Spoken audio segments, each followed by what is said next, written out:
Good morning. It is 9 o'clock, and we are here for our regular Tuesday morning meeting and the last meeting of January already. So we have our full desk of commissioners this morning, Mr. Peck, Didier, and Cook, our administrator, Mr. Johnson, and our clerk, Karen William.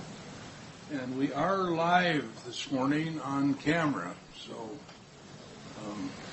it's our maiden voyage, so to speak. I noticed you had a tie. I knew there had to be a reason. I was told.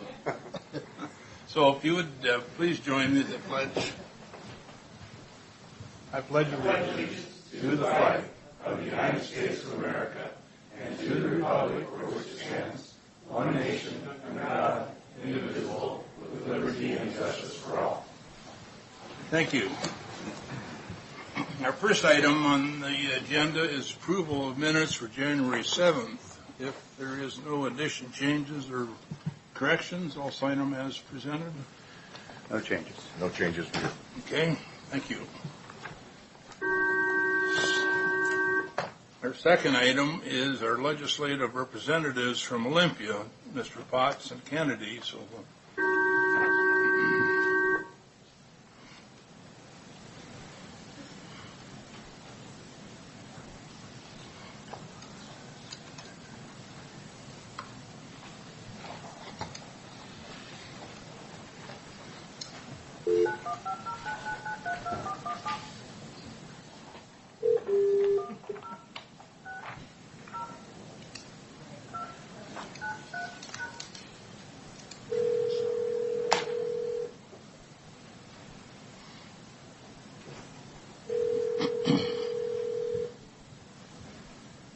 Good morning, this is Zach. Good morning, Zach. This is Keith Johnson in the Franklin County Commissioners room. You have a full board and the audience, and you're on the speakerphone. Morning, Zach. We got me and Jim here as well. How are we doing today down there?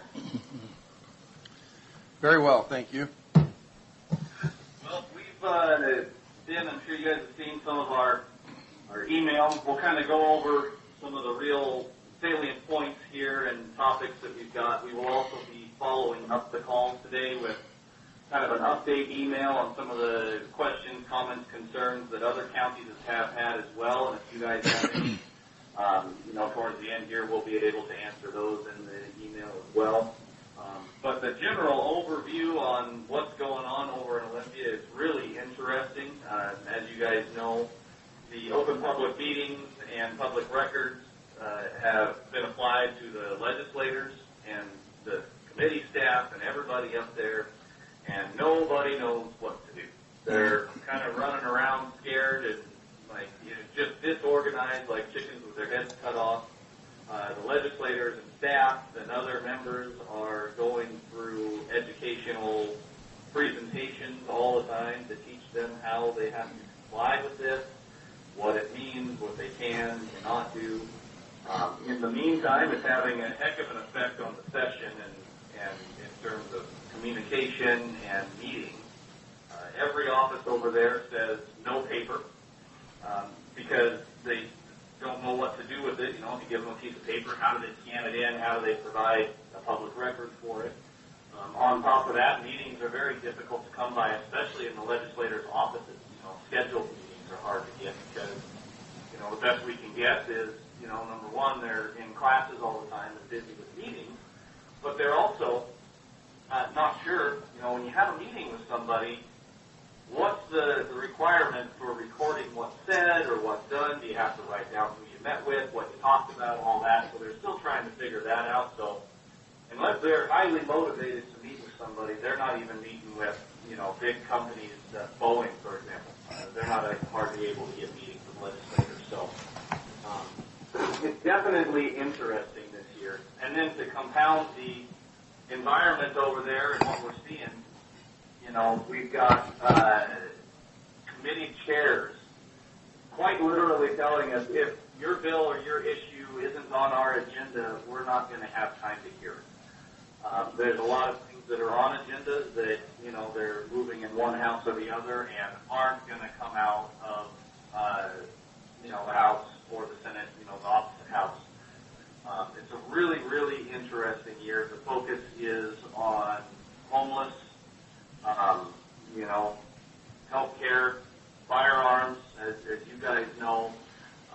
there's a pretty good agenda, and if you haven't had a chance to watch the governor's State of the State address or read the actual transcript, I do suggest you do that, because he pretty much outlined the agenda in that particular presentation. It was pretty clear, and it seems that they are following right into what that. The Speaker of the House actually said, that the environment and homeless are two of her biggest projects, and that's what she really wants to focus on. So we are seeing that. We're seeing a lot of like open public meetings. They're still trying to figure that out. There's the House Bill 2331 and 2588, both focused on open public meetings and improving openness and accountability. As we come through a lot of this stuff, you guys will see that because of what we just talked about, in terms of the committee chairs, not having any extra time for anything that they don't want to talk about, really what we're doing right now is we're looking at their schedules and saying, okay, here's what we need to focus on. Because if it's not on the schedule and they're not talking about it being on next week's schedule, then we're probably not going to hear it, which is actually probably a good thing for us because not this Friday, but next Friday is cutoff for policy committee. So that doesn't include appropriations, transportation, ways and means, but everything else is wrapped up in that, which, to be honest, this year it can't come soon enough. The different feel up there is obviously going to get worked out, but one of the big questions I think right now that nobody's really talking about that is going to come down to on public records is going to be what constitutes an actual, requirement for the open public meeting. Is it having a quorum? Is it actually the intent to make a decision? Because technically, a majority party could kick a few members out of the caucus room who they know are going to vote with them anyway, and then make the decision, come out onto the floor, and everybody votes. So I think that's one of the things they're not talking about, and it's also why everybody's very scarce this year. In terms of the firearms legislation, I know you guys had a lot of interest in that. We are watching those. There was only one bill that we've received any positive feedback on, and that was in reference to if an individual voluntarily participates in a firearms training course, then they would be able to extend the time that a concealed weapons permit is valid from 5 years to 7 years. Everything else is opposed pretty much unanimously, and we're just doing what we can do right now in terms of the firearms bill. The lines for these things are around the corner, out the doors. So it's as much work as we can do outside of committee, and of course sign in committee, and Wasack and other members are doing fantastic jobs testifying for us. With that, are there anything that you have questions about or would like clarification on or would like to bring up? This is Zach, Brad Peck. Listen, I was over there last week, and we were doing our best to get hearings on indigent defense funding, trying to get them a hearing, and the bills that were relative to that got moved out of judiciary to appropriations, so a lot of us met with various members of the Approps Committee. Do you know if anything has happened or is happening this week on indigent defense funding and a hearing in appropriations? I haven't heard anything, but those things that come out of Approach, they're last minute deals, and so I would suspect that we won't have anything positive until we get right towards the end of the session. And we are doing the same thing. Every time we touch a legislator or an LA, we're definitely hitting on the indigent defense. As you guys know, it's a huge deal to every county in the state.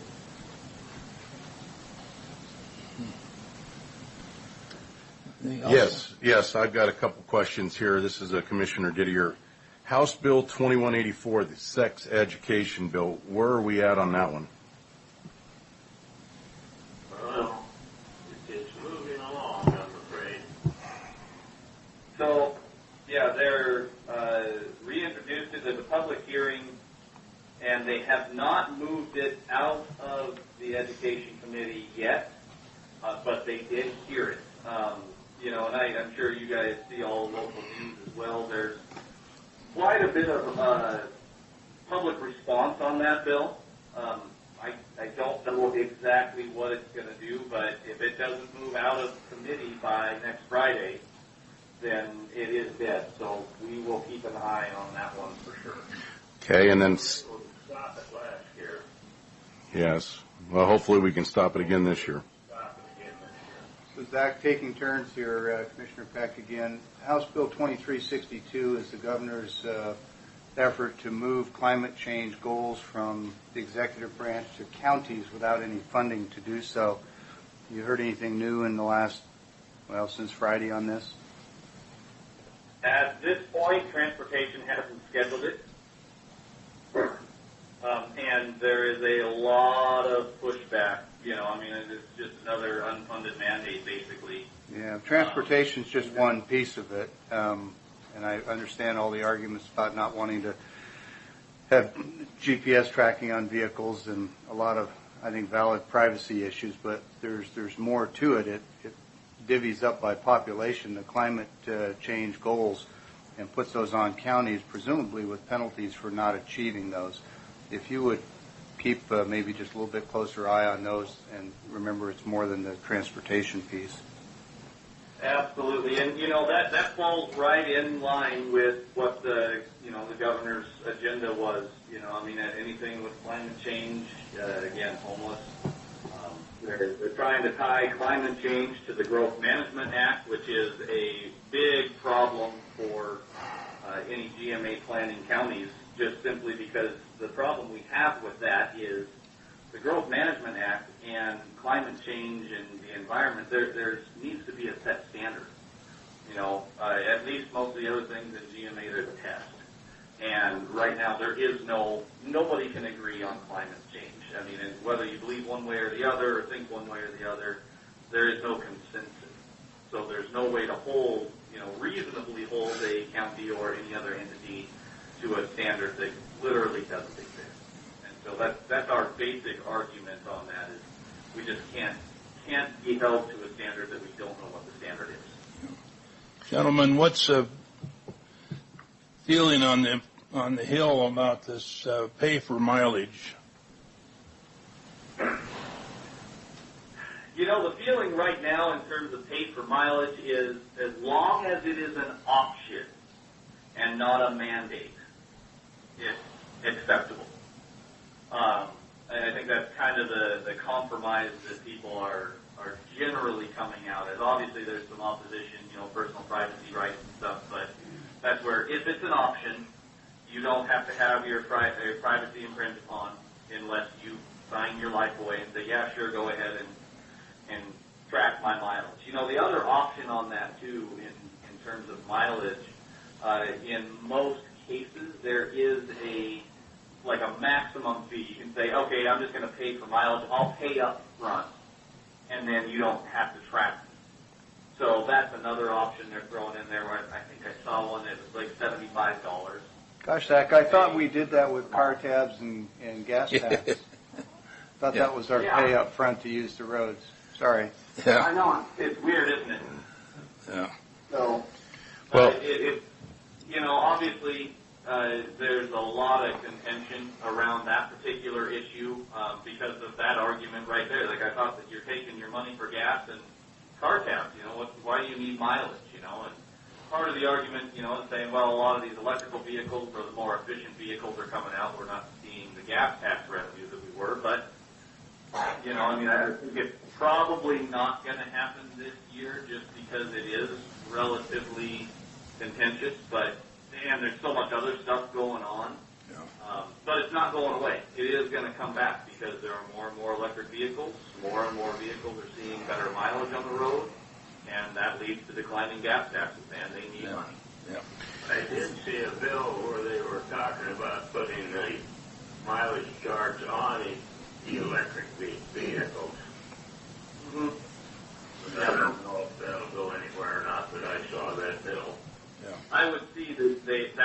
what they would do first is put it on the electric vehicles.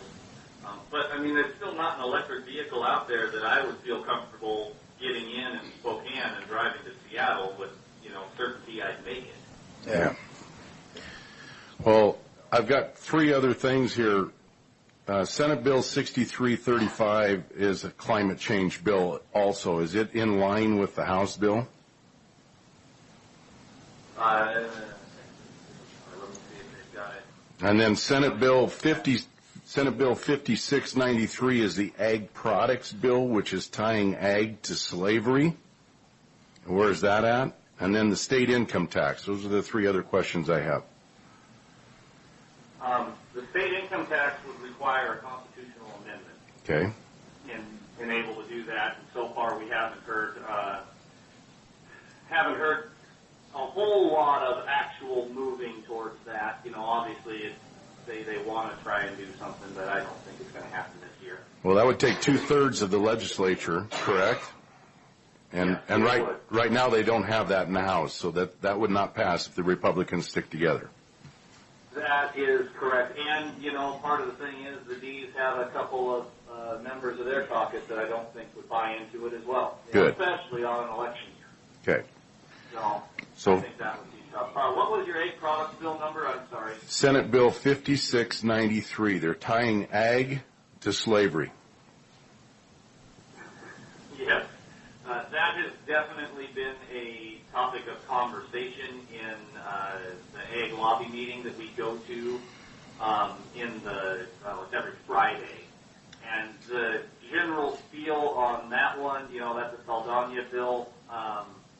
Right now it's not scheduled for hearing. They don't feel like it's going to go. We will keep an eye on it, though. Okay. That's a bill left over from last year. Didn't go anywhere last year. Hopefully it won't this year. Okay. And it's by most of the lobbyists in the agricultural community don't think that's going anywhere. It's pretty extreme. It's more to prove a point. They think it's posturing for elections right now. In terms of the climate change through growth management, the 6335, the House Bill Companion is 2609. And right now, they've got them scheduled for hearings, but I don't know that they haven't moved any of them. I think that there's enough contention that they probably won't be tying growth management and climate change together. Yeah. Even ecology is kind of saying this is a bit too far until we have a standard. Okay. Anything else, gentlemen? We'll have a lot better idea on these bills after we get past the cutoff. Yeah. And right now, and like we said, if they're not moving along real good right now, we're probably not going to see them get done before the cutoff. There's not much horse trading that needs to be done, and if there is horse trading that needs to be done, it'll be done inside the caucus, inside the Democratic caucus to get everybody on board. Other than that, like we said, we're just not seeing a whole lot of movement on a lot of bills right now. But we will, again, follow up with another email here, and I'll address all the ones that you guys brought up as well. Okay. Just give a brief summary and maybe some predictions if we can on what we're going to see. All right. Thank you. Thank you. Hey, thanks, Zach. And we recognize that there's not only several hundreds, but sometimes thousands of bills that get floated each year. So toss these numbers at you. We don't necessarily expect you to know everyone off the top of your head, but we'll do our best to email you the ones we'd like you to watch. Absolutely. We appreciate it. And, the bills aren't as hard to follow as the crazy people who are up here. Yeah, and the bills change daily, as we've seen, if not hourly. Yeah. Absolutely. So, all right. Well, thank you very much, and please call, email, text anytime. Just whenever you need something or have a question, we're always available. Thank you. All right. Thank you guys.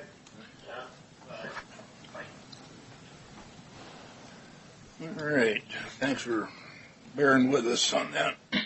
Our next item is the Pasco School District. Who do we have that'll come on up and... Did you want this little recorder to go? Good morning. Morning.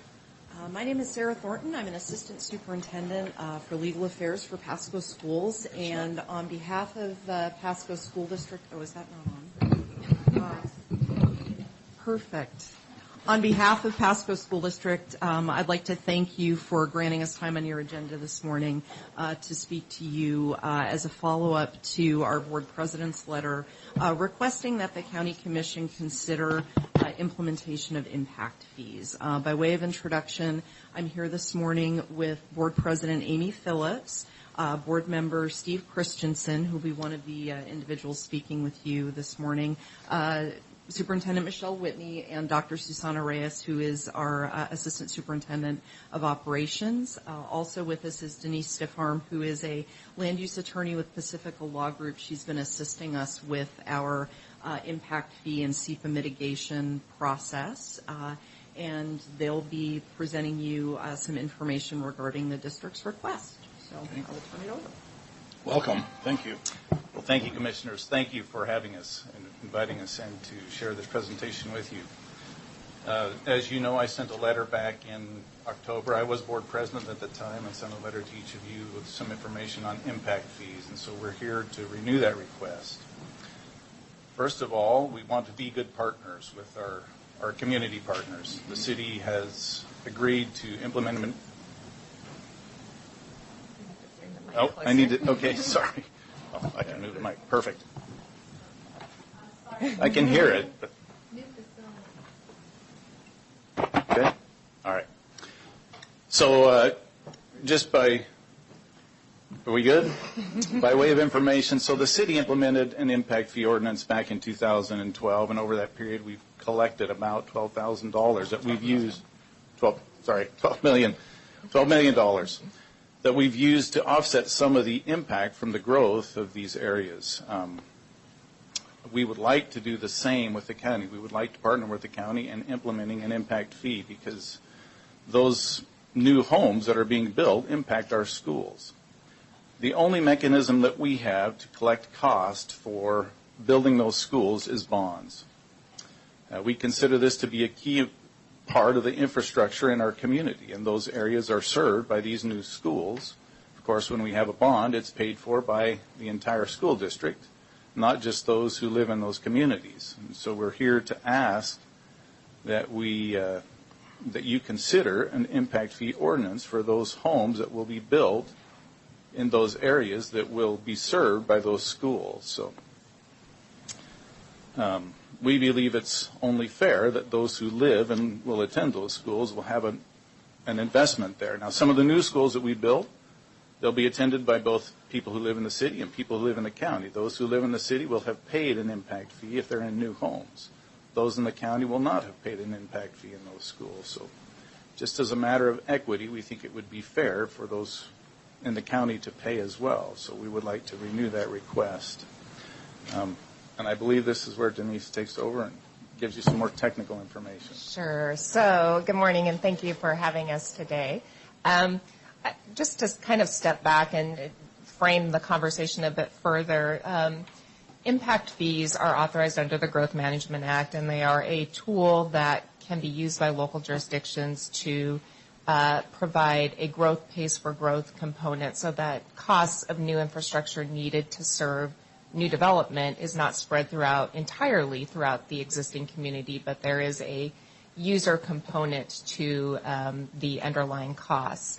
And the Growth Management Act does not authorize school districts directly to collect impact fees, so they need to look to their local jurisdictions to collect on their behalf.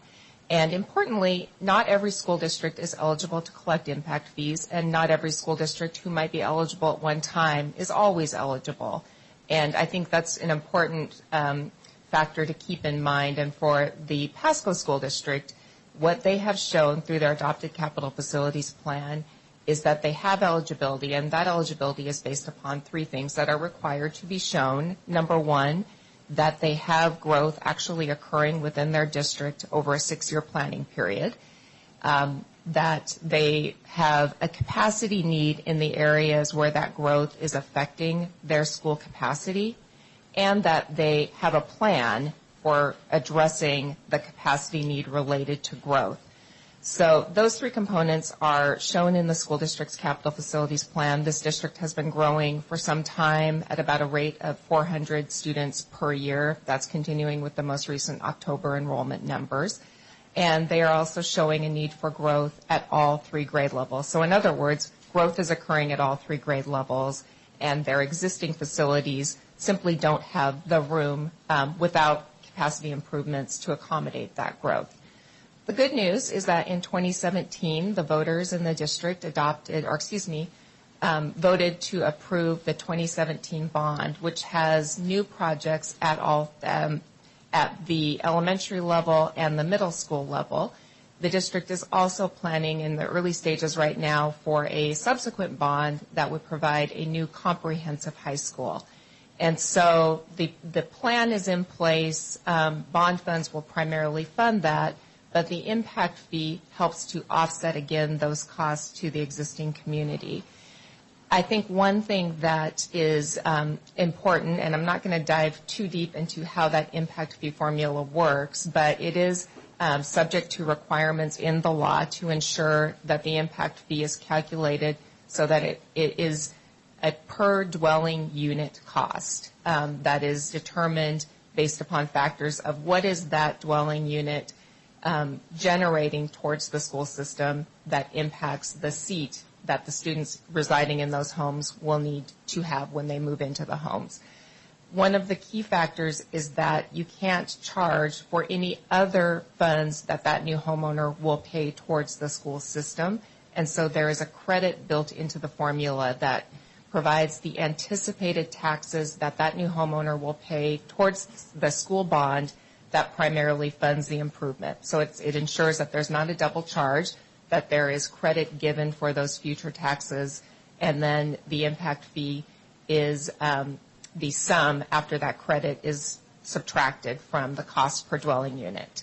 An additional factor is that the district, under the city ordinance, has a 25% discount, so it further reduces the unfunded cost by 25%. And then on top of that, what the district has had in place since 2012 is an additional discretionary discount that they have, as a board, decided to further reduce the fee in order to keep it even so that those costs have been predictable over the years. So right now, the single-family dwelling unit is at $4,700 per unit, even though that unfunded need is calculated close to $9,000. As Mr. Christensen mentioned, in the county right now, without an impact fee ordinance, the district has limited means for collecting from new development. One of those means has been the SEPA process. So when a project is reviewed under the State Environmental Policy Act for impacts to the environment, including infrastructure, the district provides comments to the county related to schools, and often will reach what is called a negotiated school mitigation agreement with the developer, where they agree to pay essentially the unfunded need at the time that they go in for their building permits. That is one mechanism, but it's also a mechanism that takes time for both the developer and the school district, and it lacks the predictability and the uniform nature of a school impact fee ordinance. And so that is one of the reasons why we're here today, is to ask you to consider a school impact fee ordinance in order to move it from that SEPA process to a more routine and predictable process. So I will pause, and I'm happy to answer any questions. I know that's a lot of information all at once. Did I just see recently where the state thinks you have enough room?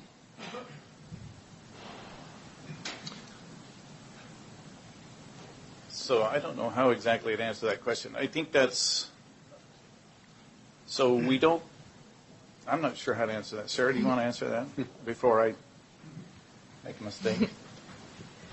We have, in our capital facilities plan, we have engaged the services of two different demographers to give us a long-term forecast for our growth. What you saw in the newspaper was a result of the process that they use in Olympia at OSPI, which is a completely different calculation for determining whether whether we qualify for state construction assistance funds based on anticipated growth at the elementary level. And the state's numbers vary significantly from what we see in our demographic projections. The same thing in Richland. We have, like Denise said, we have grown 300, 400 students a year, and the demographic projections that we have looked at internally with using the different demographers echo that continued growth. So quite frankly, we're not sure what Olympia is doing with that formula, and we would anticipate, they renew that every year, we would anticipate that that would actually change next year. But it has impacted our ability to schedule projects related to elementary schools.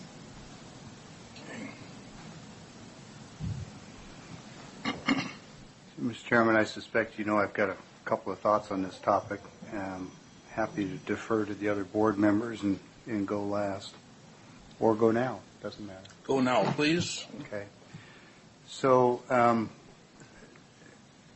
anytime we've got a delta of opinion, I think it's beneficial to everybody to start with common ground and where we agree. I think the things that we can probably agree upon are that quality schools benefit everybody.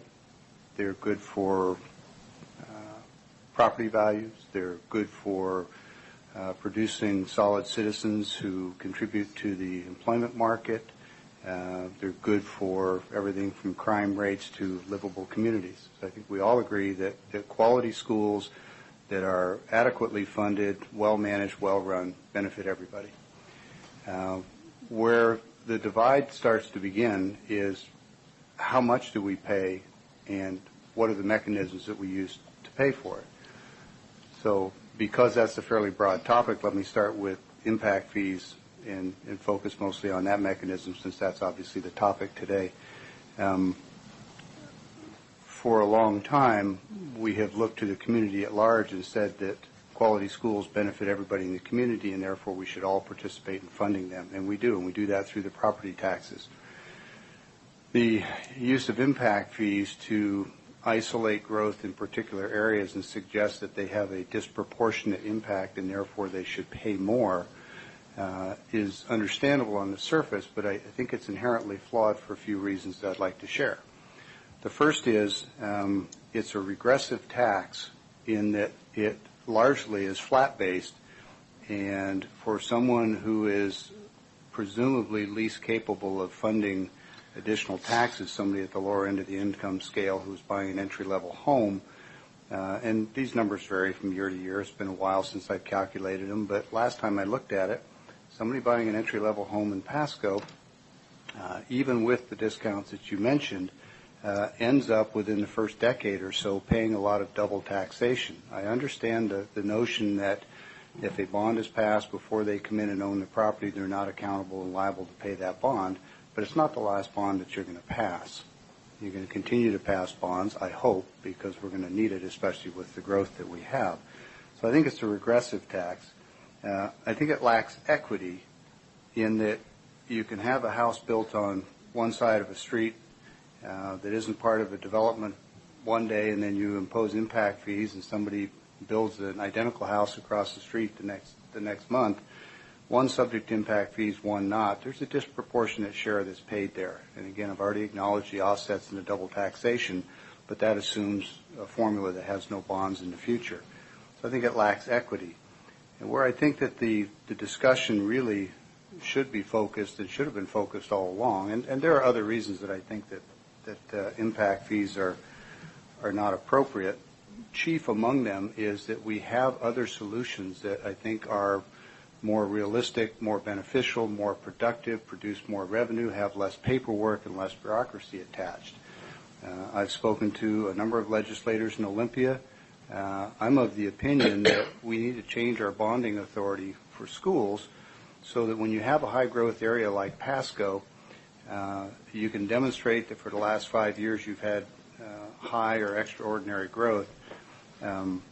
we ought to be able to change the law so that those high-growth areas are allowed to take the average of the last however many years, and I've drafted some language, but I don't want to be specific about it because the number of years matters and the rates matter. But the idea is simply to say if you're a high-growth area, take, say, the last 5 years, look at what your average growth has been, and then allow you to bond for present need plus 3 years times the average of the last 5.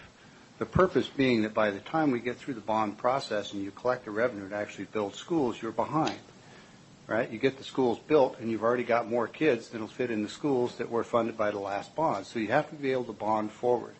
Now, there are people who will say that we shouldn't be taxing people and bonding them for a need that doesn't yet exist.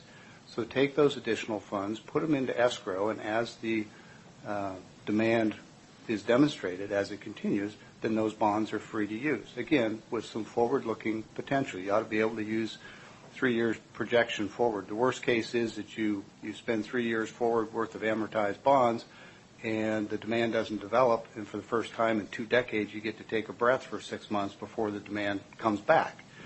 So I think there's a number of inherent flaws in the impact fee process, and I think what I'm advocating, and have been for a couple of years now, is this process of forward bonding. The other benefit is that instead of having all this demand hit you that isn't covered by your previous bond and then having to spend what few funds you have on portables, you could instead be putting that together with the escrow fund and building another school.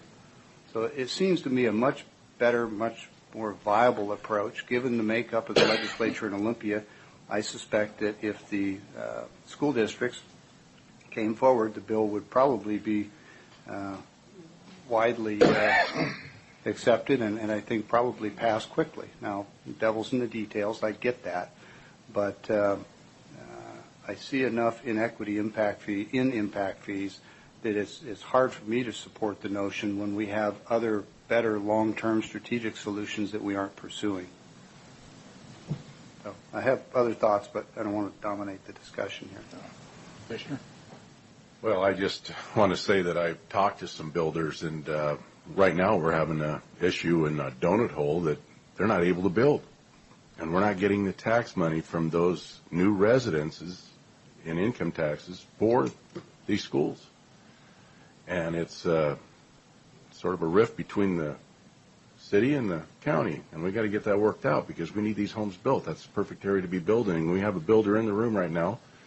And both he and I were at the Pasco City Council last night, and I listened to the presentation there, too, because I wanted to really be up on this when I was addressing it today.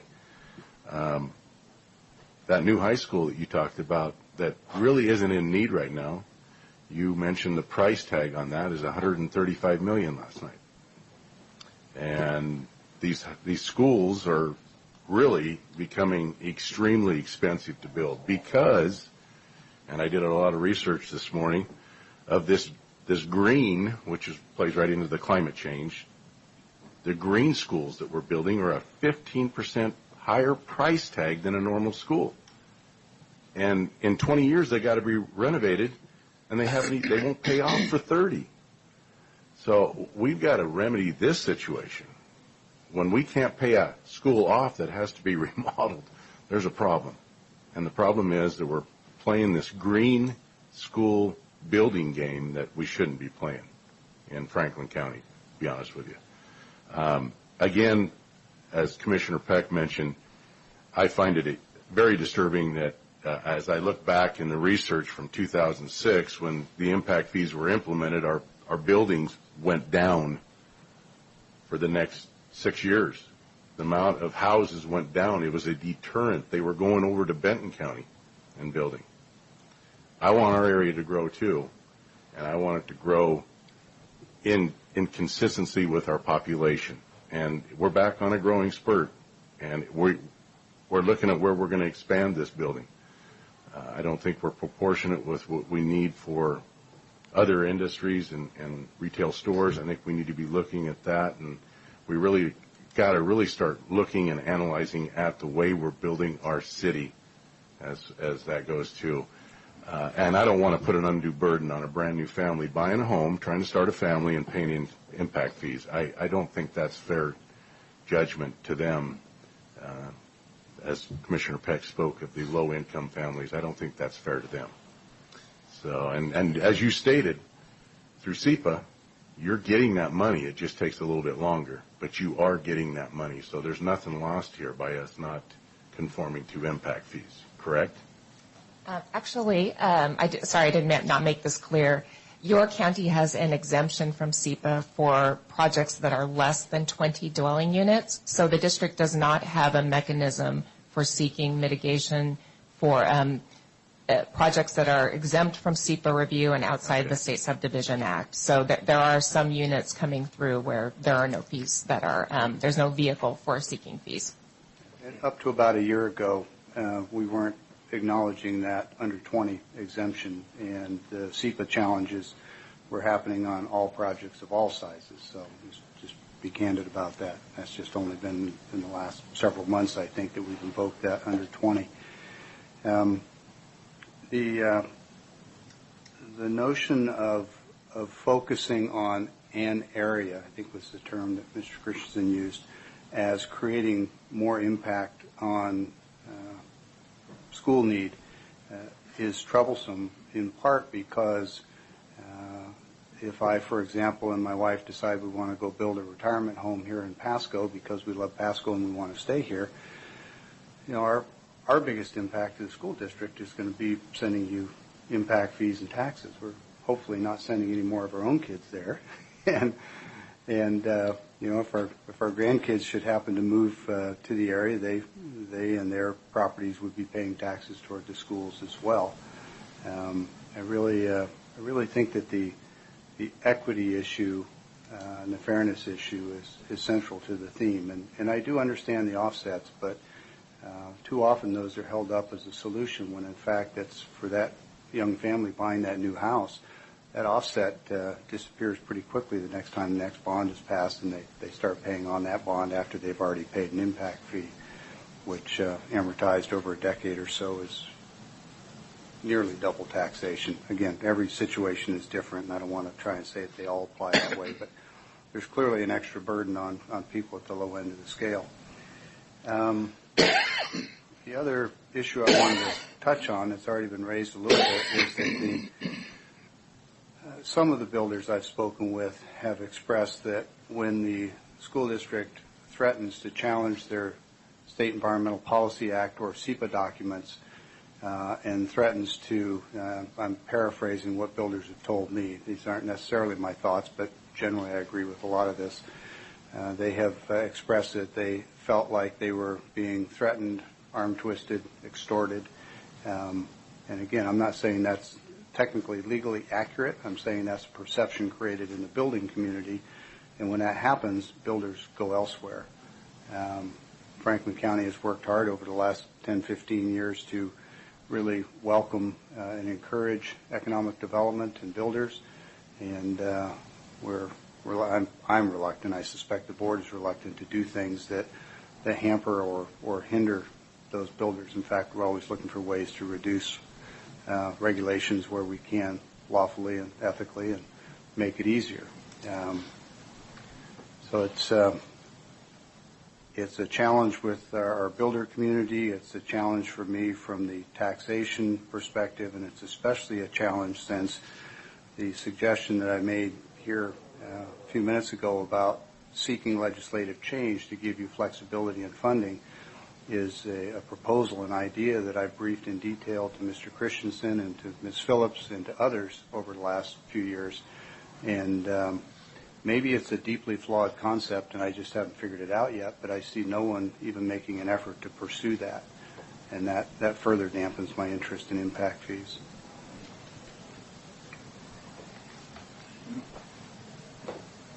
Further? Well, thank you for taking the time, and thanks for your feedback. Appreciate that. Gives us some insight into what you're thinking. So, thank you very much. Thank you.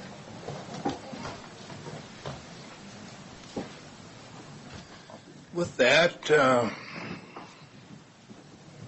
we'll move on to the adoption of Title 14 Development Code Administration.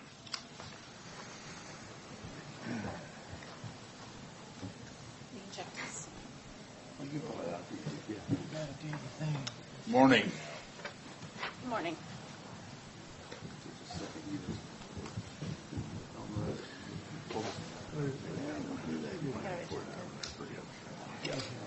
Can't help it. I hope you didn't wipe it out.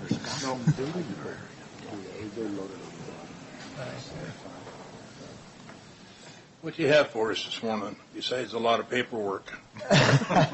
Yeah, I'm sorry because, each version of that. A lot of it was a little redundant, but I wanted to make sure you had everything that the Planning Commission had as well. Hey, Derek, I apologize for the interruption right up front, but Sure. Somebody pointed out to me this morning that you made a small mistake. It's not Title 14, it's Title 15. No, it's Title 14. Okay, just checking. You seem a little tense. I wanted to lighten you up a little bit. Yeah. Well, Thanks. the tension has nothing to do with this. Yeah, you're already laughing. You're smiling. How much better that works? Not a funeral. We're here to help. Okay. I think that this is, first of all, this is one of the things that AHBL was working for us, and we're bringing this to a conclusion, hopefully, with this action. It's the Title 14 is a Development Code Administration. It basically lays out the processes for the various applications, appeals, just the general processes, so that everybody has a clear understanding, staff, the public, and elected officials or any other decision makers as to what the policies, process, and methodologies used, what the responsibilities of parties are, things along those lines for application processing. So I'm going to, after that, I'm going to hand it over to Millie Ann, and she'll take you through what we've done, and be happy to answer any questions. Thank you. Like Derek said, I'm Millie Ann Van Dievender. I work for AHBL, but as a contract planner for Derek's department, Building and Planning Department. As he also said, and as you know, this is Title 14, Development Code Administration. Just to reiterate what Derek was saying. That's okay. Okay, I can do that. This is a proposed addition to the Franklin County Code. Which would be Title 14. It's needed to attain compliance with the Local Project Review Act and the Land Use Petition Act. So this is actually a requirement. Title 14 will serve a necessary role in formalizing land use and permitting processes and procedures. And the current development procedures are scattered throughout the code. So gathering them together and making sure that they're consistent and that everything that's required is there is going to make it more efficient and easier for applicants to find the information. And it will add some transparency and accountability to the department as well. It's going to centralize the various development procedures and make it easier. So to take you through the process to get us here today, a SEPA determination of non-significance, or a DNS, was issued on November 7th. Comment period ended on November 21st. And in addition to the regular agencies that received the SEPA information, notices were also sent to the cities of Pasco, Mesa, Colotis, and Connell. The proposed text amendment was provided to the State Department of Commerce on November 19th, and they have a process where they look at the title and provide comments if necessary, and there's a requirement for leaving it open for a specific amount of time. The county's prosecuting attorney's office has also reviewed this. We ran it by them to make sure it was good to go. So on December 3rd, the Planning Commission held an open record public hearing. Staff presented Title 14. No public testimony was made. There were no comments prior to the meeting, except there were 2 written comment letters, one from FutureWise and one from the Department of Commerce. The Planning Commission discussed Title 14 and the proposed changes and updates, additions. They also discussed the comments that were made by FutureWise and Commerce. the record as provided, and they discussed the findings of fact. And ultimately, the Planning Commission recommended approval of the proposed addition of Title 14 Development Code Administration to the Franklin County Code. And with that, I'll leave it to questions, comments.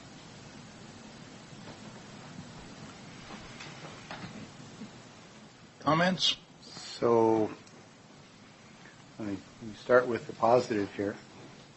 I appreciate the fact that in the relatively short time that you've been on the county team, Derek, you've looked for places where maybe our documents and our codes and our paperwork were a little out of date, so making us more compliant. And I've seen that as a trend and a practice, and I want to acknowledge that and appreciate it, because anytime we're not in compliance, that equals liability to some extent or another. So kudos for doing this. My complaint is that if you could just perhaps make these a little thinner. But yeah, I'll start making only one copy of each thing. In all there. kidding aside, the county has not been, in strictly speaking, compliance with this portion. Is there any lingering liability? I don't want you to go into detail in the county, but is there a need for us to have additional discussions, or going forward, we're in good shape?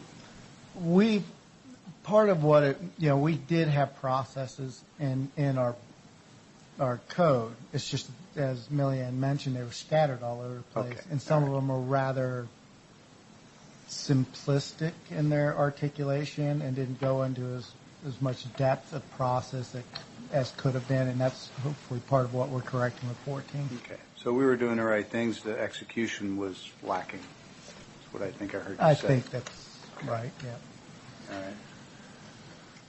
So I got a couple comments, questions. In your summary of the public hearings, it says the testimony was neutral in presentation and no public testimony was made. There was a written public comment from FutureWise. Now, how do you view FutureWise? Are they neutral? Okay, quick. When we used that language, there was nobody public. Right. That meant they were at the hearing speaking. Right. So the FutureWise comments were written comments that we received either the day of or the day before the hearing. Yeah, that's what it said in here.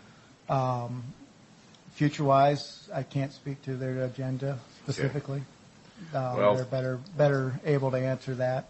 I'll just add the Planning Commission took time to go through each of the comments that were provided in the letter and made a decision as to whether to incorporate their comments and suggestions or not to. And it looks like you did incorporate their comments.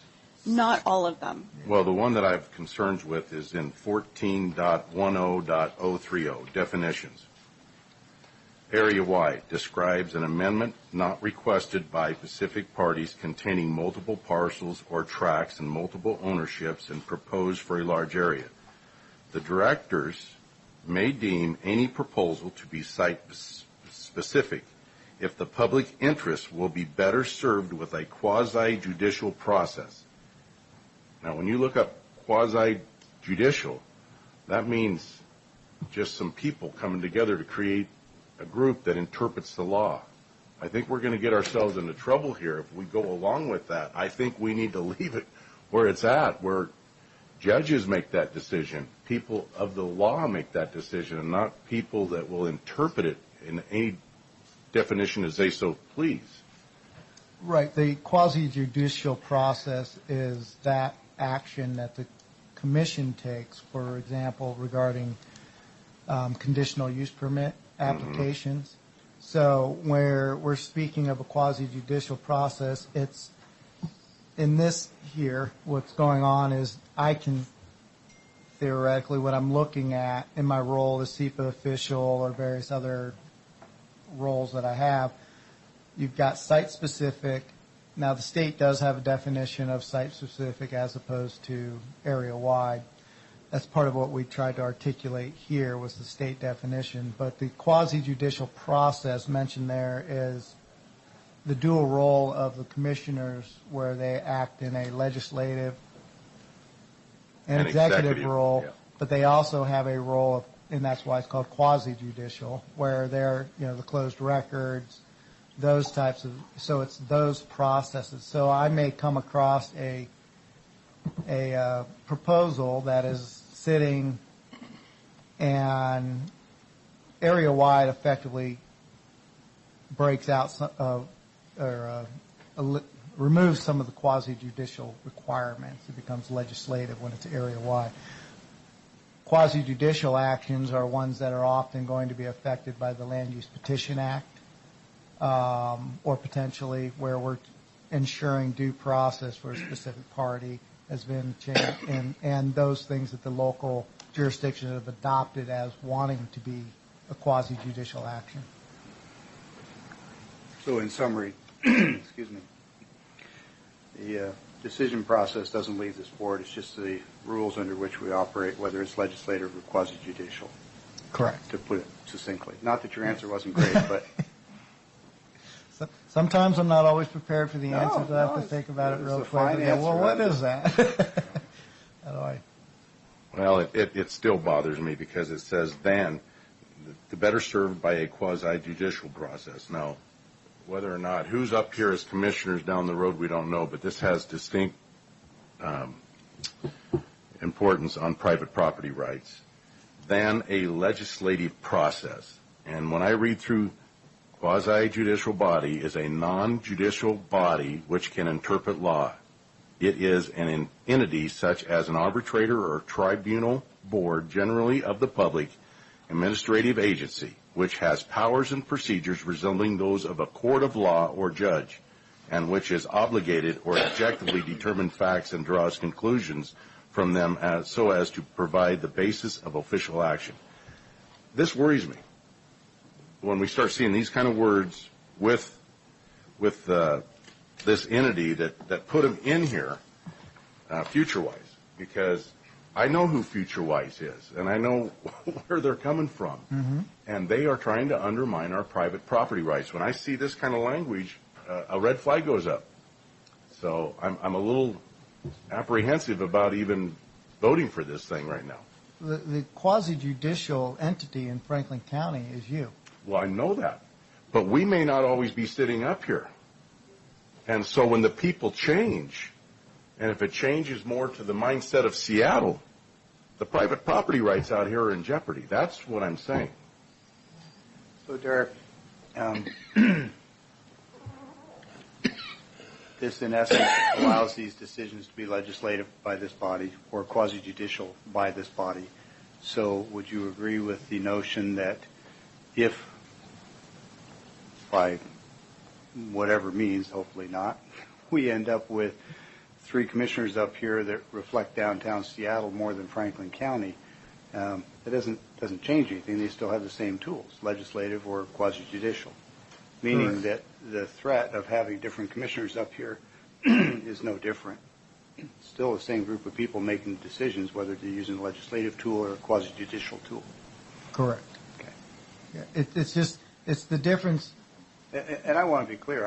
I absolutely share Commissioner Didier's concerns about protecting private property rights, and I've railed against it many times. But in this case, it's still this board. The threat is this board someday changing to one that doesn't reflect Franklin County as I think it does today. That would be the potential risk, I think, to private property, not this language. Correct. This language is effective. I mean, it's in action is either going to be legislative or quasi-judicial. They're always going to be one or the other. Which ones become legislative sometimes is defined under state law, and then this is again provided to clarify that, generally speaking, an area-wide action is not going to be. It's area-wide actions are basically from us in our case, because we're the authority that would say, okay, we're doing a wide area rezone. So those would be legislative. Whether or not a party's an individual landowner's rezone request, where they've gone through the application process and all that, and that final judgment on whether or not, actually in that case, it could still be legislation, but the appeal, let's say there was an appeal of a decision, now we kick into quasi-judicial, where the board, and pretty much, if I recall correctly, any appeals go to the board. That is the role, that is when you're going to be in your quasi-judicial role. More than, or like I said, in conditional use permits, where again, you're making that final, yes, this meets muster with all of our pieces, and all of the values or all those things. Staff, when it comes to those actions, their job is to make their recommendation based on the law with no emotion. I'm not supposed to be inserting my opinion, my values, or anything else in that recommendation. That's why sometimes, a neighbor who could come unglued or be making a lot of really upset with a proposal, and staff is still recommending approval. And that's because staff's recommendation is based on the rules that are in place, the law, and everything like that. Then it goes to the Planning Commission. The Planning Commission starts, I think, bringing in a little bit more of the community flavor, or they have that ability to make their recommendation based on more other things other than just necessarily the same purview or basis. Are you bringing up the issue of additional witnesses? Not just intentionally. that word wasn't even in my mind. But the idea is, now you just got me all confused. Anyway. Yeah. Well, anyway. Just very quickly, if I may, Commissioner. Do you envision any scenario in which the quasi-judicial body making decisions under the quasi-judicial rules would be anybody other than the Board of County Commissioners? It's not going to be a board of FutureWise members. It's not going to be a community board. It's going to be this board. Not correct? Unless something significantly changes at the state or local level. Unless we find ourselves in litigation and a court orders some kind of arbitration, right? Right. Okay. Okay, so FutureWise also suggested a change to 14.70.110B to specify that agricultural and mineral resource lands of long-term commercial significance cannot be included into a urban growth area. So I got to ask you, out there on the old gravel pit, is that going to be able to be developed? Because I've heard plans of people wanting to do things with it. Well, one of the things that we recently An agricultural land. Adopted was so again, ag lands that are defined or specifically defined in the comp plan as ag lands, that's what those apply to in the near term. However, we have also just recently, with the adoption of the new countywide planning policies, adopted a process for landowners to de-designate their property. That was one of the big key pieces that was missing in our process, was once it was designated, have a nice day, wait until the next update, we'll see whether or not we can de-designate it. Now we actually have a process in place that allows for, or at least a policy in place that allows for parties that question the veracity of their designation as a prime ag land. It's like, yeah, I can grow stuff on it, but it's not a prime land. It shouldn't be designated as such. There's now a process that they can apply. We can go through that process, determine whether or not, and then pull that out. Then now the UGA can expand onto that property theoretically. I mean, that's one scenario of how. Didn't I read in there you only can do that once every year or session? Or we can only amend the comp plan once per year. Yes. But what happens there is it's not that a single action. You create a docket. So there could be like 50 changes to the comp plan, and it's counted as our one annual change. I just got to say, when I see FutureWise involved in the writing, I tell you right now, I am not a fan of FutureWise. Yes, sir, Mr. Mahoney. As a participant in the meeting, as a staff member, even for the Planning Commission representing County Roads, Public Works, and such. One thing Maybe we could add as the Director of Public Works and oversees planning, since these are now recorded and people would like to know who you are.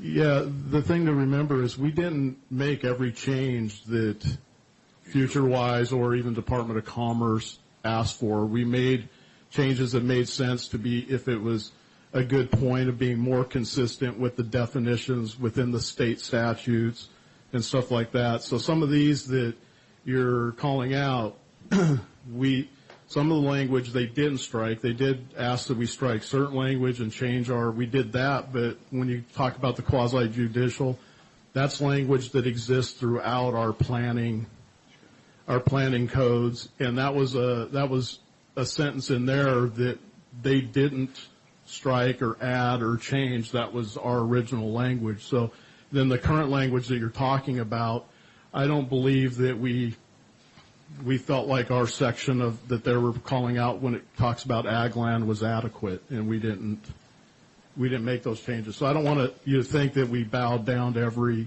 little thing. The Planning Commission went through every one of these comments that were made both by Department of Commerce and FutureWise, and through discussions it was determined then whether any changes were made. In most cases, changes weren't made. So. Well, I'm sorry, go ahead. On that, we just went over the quasi. They've striked all of this other, and they put it at the bottom. So they did add that. We had it in our original language. What they're showing there is our original language, and they're showing that they didn't suggest striking that. They just suggested striking the other language in between. So they're showing our actual paragraph verbatim, our original paragraph. Oh, and that was already in there. That was already in there. So they didn't strike that. That was language that we... They did strike the compromising of 40 or more acres. Yes, because that was their comment, was making it more consistent with the statutes. And as I was sitting in here, I was doing my best to look up the statutes on behalf of the Planning Commission and provide whatever input I could during the meeting. So where it made sense from a definition standpoint, we certainly did make those changes. But I don't want anybody here to think that the Planning Commission, just bowed down to everything that was asked from them. They weighed every one of these requests equally, regardless of who it was from, and then they made their decisions based on that for their recommendations to bring to this board. So, yeah, believe me, it was confusing. There's a lot of stuff to go through in here and to flip back and forth between pages, and believe me, I was doing that all during the meeting as well, trying to keep up with all this. But I just don't want to give the impression that every change that was requested by those two entities, Department of Commerce, happened. Yes. But I want to also implement the thought and the statement that FutureWise was the one that took the Hearst decision to the Supreme Court and implemented it. Yeah, absolutely. For wells. So, With Matt, that, just in broader general terms, and maybe to sort of capstone this whole discussion, I think you and your entire staff, Public Works and Planning and et al., are aware that the board is pretty keenly focused on preservation and protection of private property rights. Correct. So I'm trusting that if there's anything that you think even remotely threatens those rights, that'll be well identified and get plenty of scrutiny before it comes to us, and then again when it gets to us. We have that deal? Yes. Great. I feel that's my number one job, is to try to walk in your shoes every step of the way. Well, we're trying to walk in the shoes of 95,000 people. Correct. So if we're both doing that, it should work. Absolutely. Thanks. And then also, I really hope that our in the future, our constituents will pay attention to who's coming up here and taking these seats. Yes. So, yes, indeed.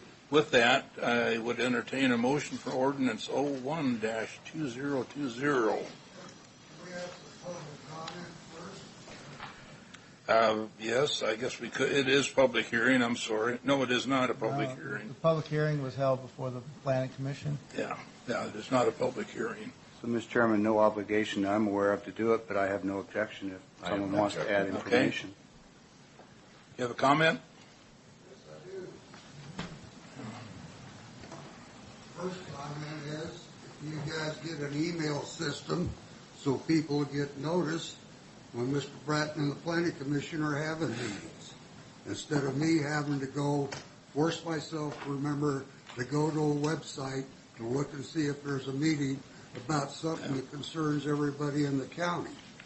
I've got two questions on this. On page 82 of 123, on the deal where our first paragraph, it says mailed to owners within 500 foot. If we're keeping that, or did we go with their deal of potentially impacted property owners? It's 500 foot in the UGAs and 1 mile outside of the UGAs. Okay, so we retained that and didn't go with their situation of impacted property owners. That's right. It's consistent with what is currently in the code. Okay, that's fine. I just wanted to make sure. It's a little hard to figure out who's impacted. Well, if you do something on Glade out there at South Landing, it impacts everybody all the way up. That's what I mean. Yeah, okay. The other question was on the ag lands. Is that written the way they wanted it, or how are we doing that? Because that is a big impact, because when you're dealing with Olympia, those people over there think if you got a 5-acre strawberry patch, you got prime farmland, whether you got houses all the way around here or not. And those were my two concerns.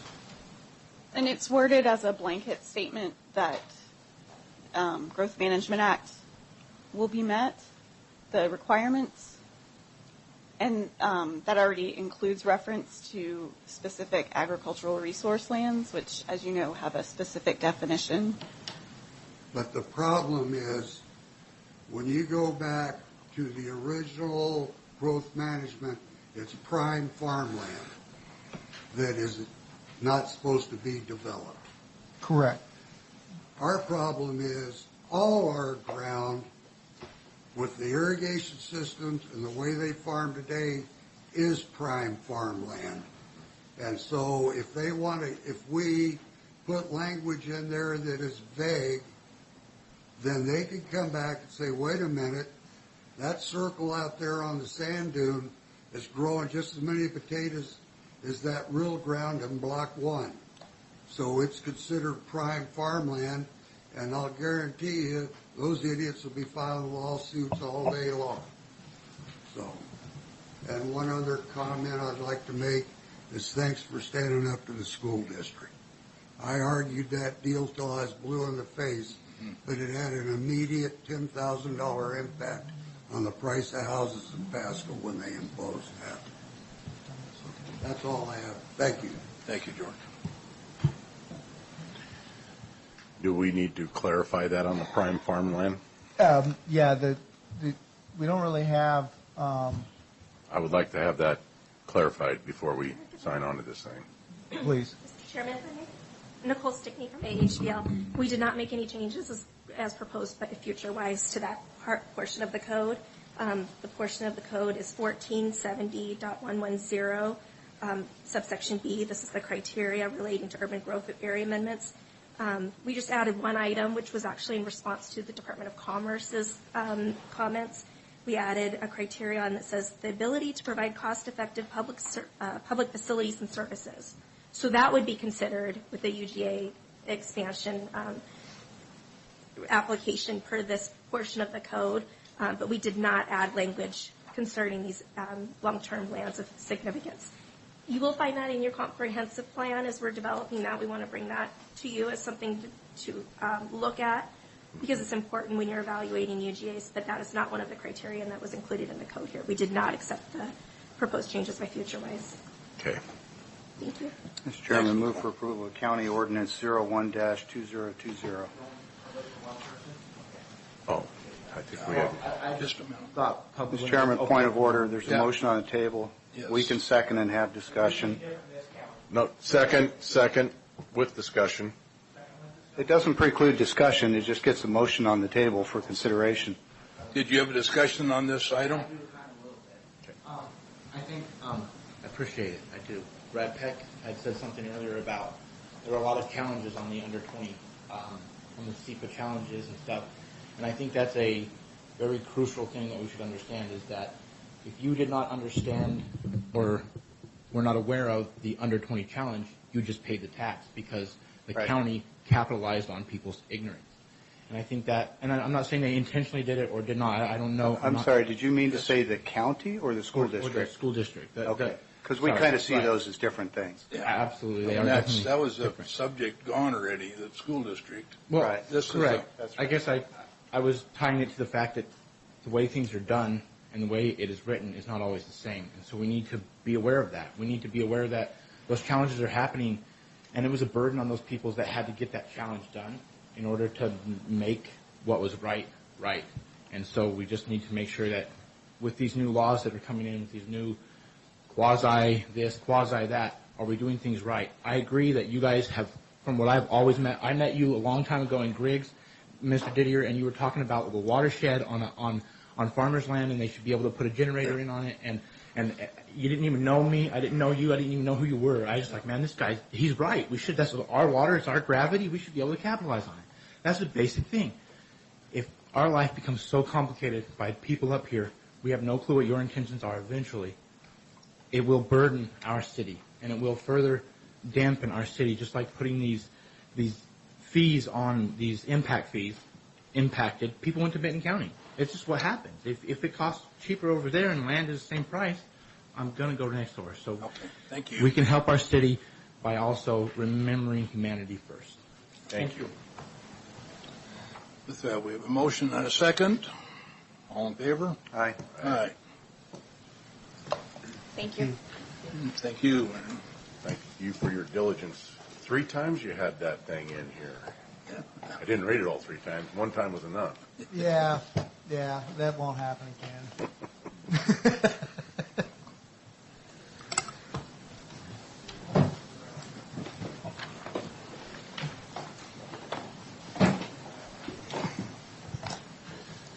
Take that tree.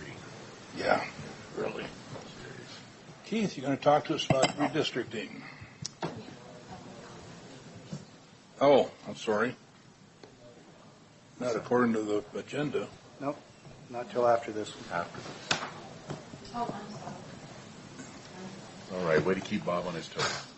I'd like to refer you to the person who assembled the agenda for us. Yeah.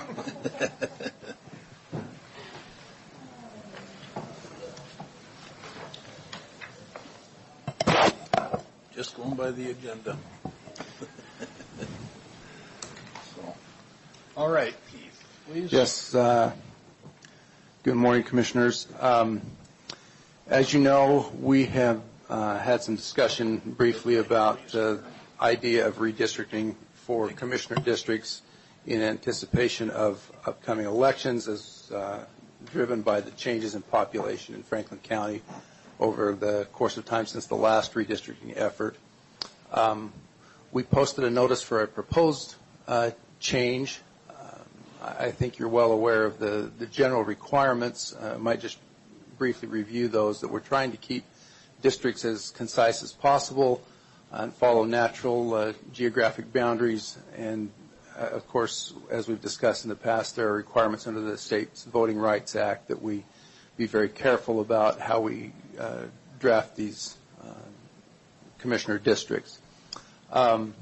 So the initial proposal, which is certainly subject to public comment, it's subject to public input, subject to your recommended changes, is in effect a redrafting of about 12 different precincts, some of which are in, let me start, if I can use my pointer here, start over here on the the east side of Pasco in number 7, precinct number 7,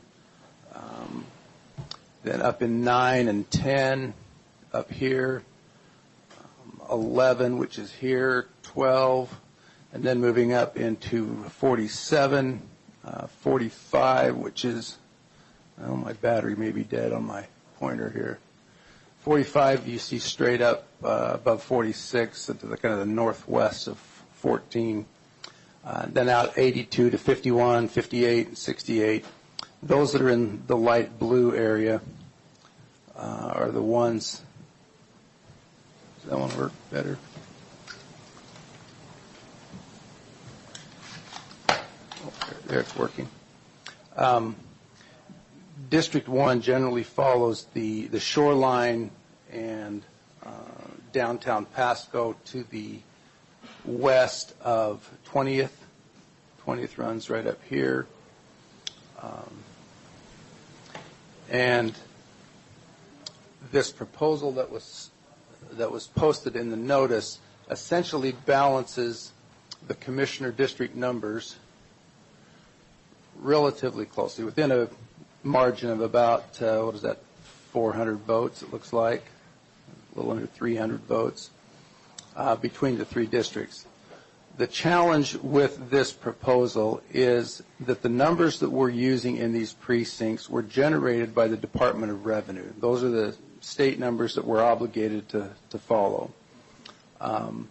We know, for example, that this area in Pasco in Precinct 47 has undergone tremendous growth in the last couple of years. And the 2019 numbers that the Department of Revenue shows are significantly lower than what we realistically know or expect to know that to be. The same principle is going to happen in 58 and 68 and probably 73, which is up here, as we just know the growth pattern of the community where they're building new developments and that kind of thing. So there's another option that's very similar in terms of revising those districts, but it perhaps anticipates the growth in these districts a little more. It's essentially the same in terms of moving districts, and it keeps them close together. These ones in light blue are the ones that would be moved to District 1 under this proposal. And then 9, 10, and 14, I believe, would be moved into District 3. 14's already in 3. 2, yeah, okay. So 9 and 10 would be the ones that are moved.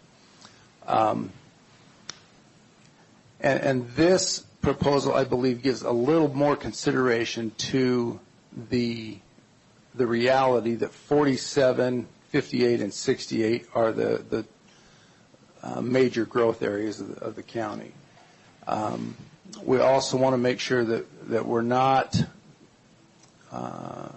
creating unnecessary division of communities of interest, but we're trying to follow natural geography. So you got the river on the south west corner of District 1 that would, as populations expand, District 1 would start moving up this direction. And District, I get my numbers backwards.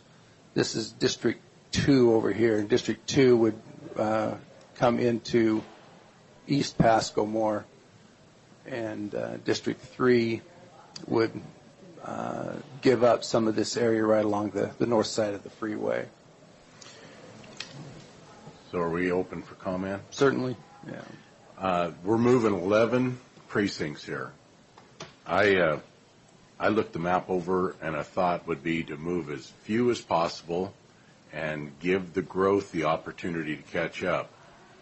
What I came up with was 007 would be moved to the 2nd district, which would give that district 31,349.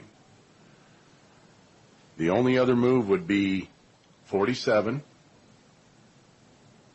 50, 58, 68, 070, and 073 would all go to Commissioner 1, which would follow the river. I-82 would play into Road 100, and then it would go north, so the lines are distinct and pretty straight. And that would leave District 3 with 32,427 and District 1 with 30,901 with the potential of growth, which we're going to see in 47 and 58. It's going to catch up in a matter of a year.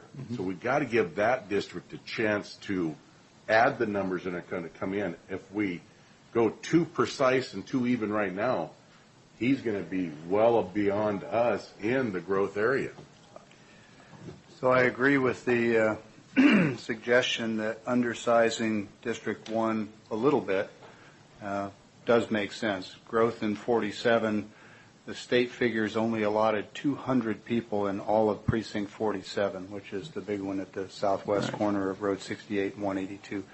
Clearly, there's more than 200 houses there now, let alone 200 people. So I think it's a proper notion to say we should lead turn that and keep District 1 a little smaller. I wasn't able to follow on the map all the precincts that would be coming into, from mine, that would be coming into District 1. So, Commissioner Didier, if you would just speak to just the ones that would be coming into District 1. Go up Road 100, come over Keith, Road 100, go straight up, straight north on Road 100.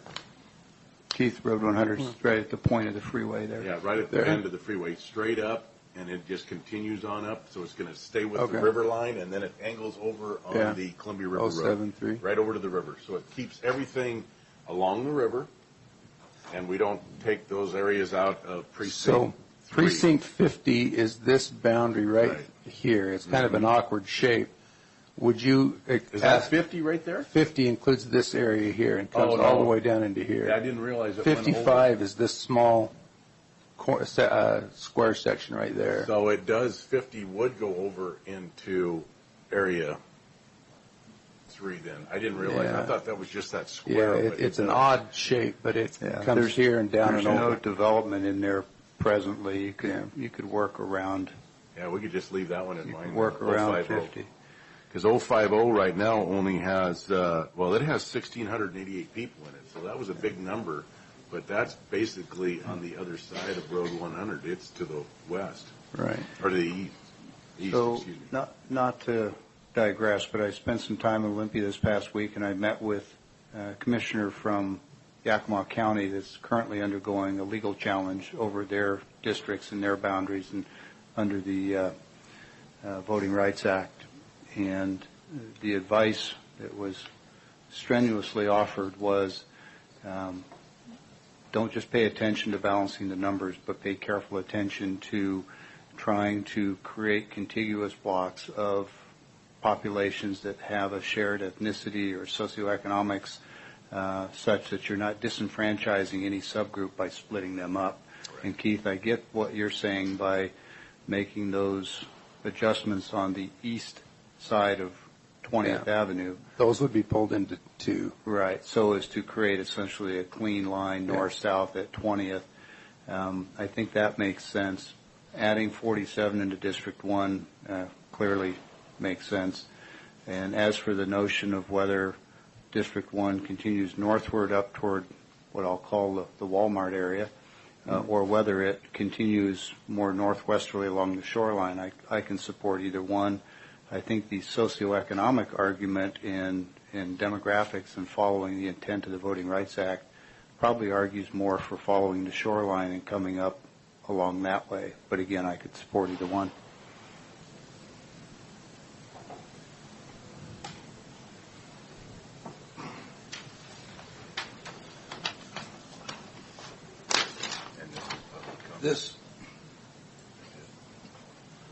This is a public hearing, so open for public comment. Morning, Jeffrey. Good morning. Welcome back. Long time no see, I know, right? it's been a whole week. Oh, God. So I just wanted to first commend the Commission on understanding the gravity of this issue. This is a serious liability that our county faces, and I can promise you it is something that a number of civil rights organizations are looking at right now in our county to evaluate what they're going to do. That being said, I do support Administrator Johnson and his proposal. I think that it seems to me like it's very well thought out.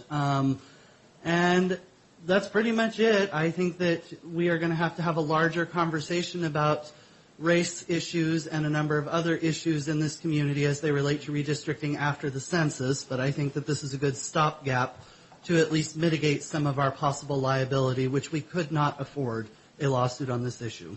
Thank you.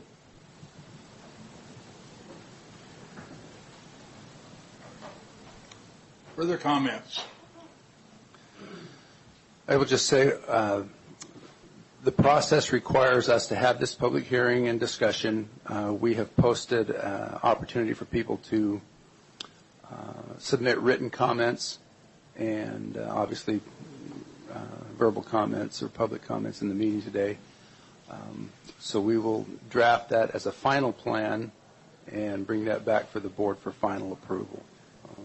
So help me out, Keith. You say draft that. You made a proposal. Yeah. Commissioner Didier made a proposal. What is that? What I understood the intent of the board or the direction of the board was to include 47 and start moving the numbers to anticipate growth in 58 and 68 and 47, to move District 1 up in this direction, and go ahead and split 11, 12, and 7 into District 2, and then these three districts right here are going to be a little bit of a challenge because they're quite heavily populated, and so to make the numbers work, but the general course of action was to leave District 1 as the smallest of the three currently to anticipate all of the growth that's going to be taking place in this central part and northwest part of the city. And aren't there projected growth numbers for those areas? Not from the Department of Revenue. They have 2019 and estimated numbers. I think those are generated in the late spring, so they're already a little bit dated. And well, it's one of those things, we don't have a crystal ball. We can't guess entirely. You've got some areas there you know there's going to be some growth in, period. But again, you aren't going to know the total numbers until 21 probably when the census comes out. Right. And then that's going to be a year old. Right. So Keith, I'll just offer that as you start working these numbers, you're going to be reminded of what I think you already know, which is it can be tough to get all the numbers that you need going up the western shore there. So if you need to keep 51 or 46, to the extent that you have to, certainly. So I think it's going to be guidance from the board. I think you've got sort of the big picture. I just don't want you to feel constrained to any one. It's going to come down to specifically looking at those numbers of 50, 55, 51, 46, and 45. Right. Yeah. And we can make that work within the direction that the board has given, I think. So you'll bring back sort of a final proposal for next week? Yeah. Okay. Yes, sir. Thank you. Good morning. Just to share just a piece of some of the stuff that I know of that's happening in 47 there. There will be, in the end, it's not all final, but it's really close.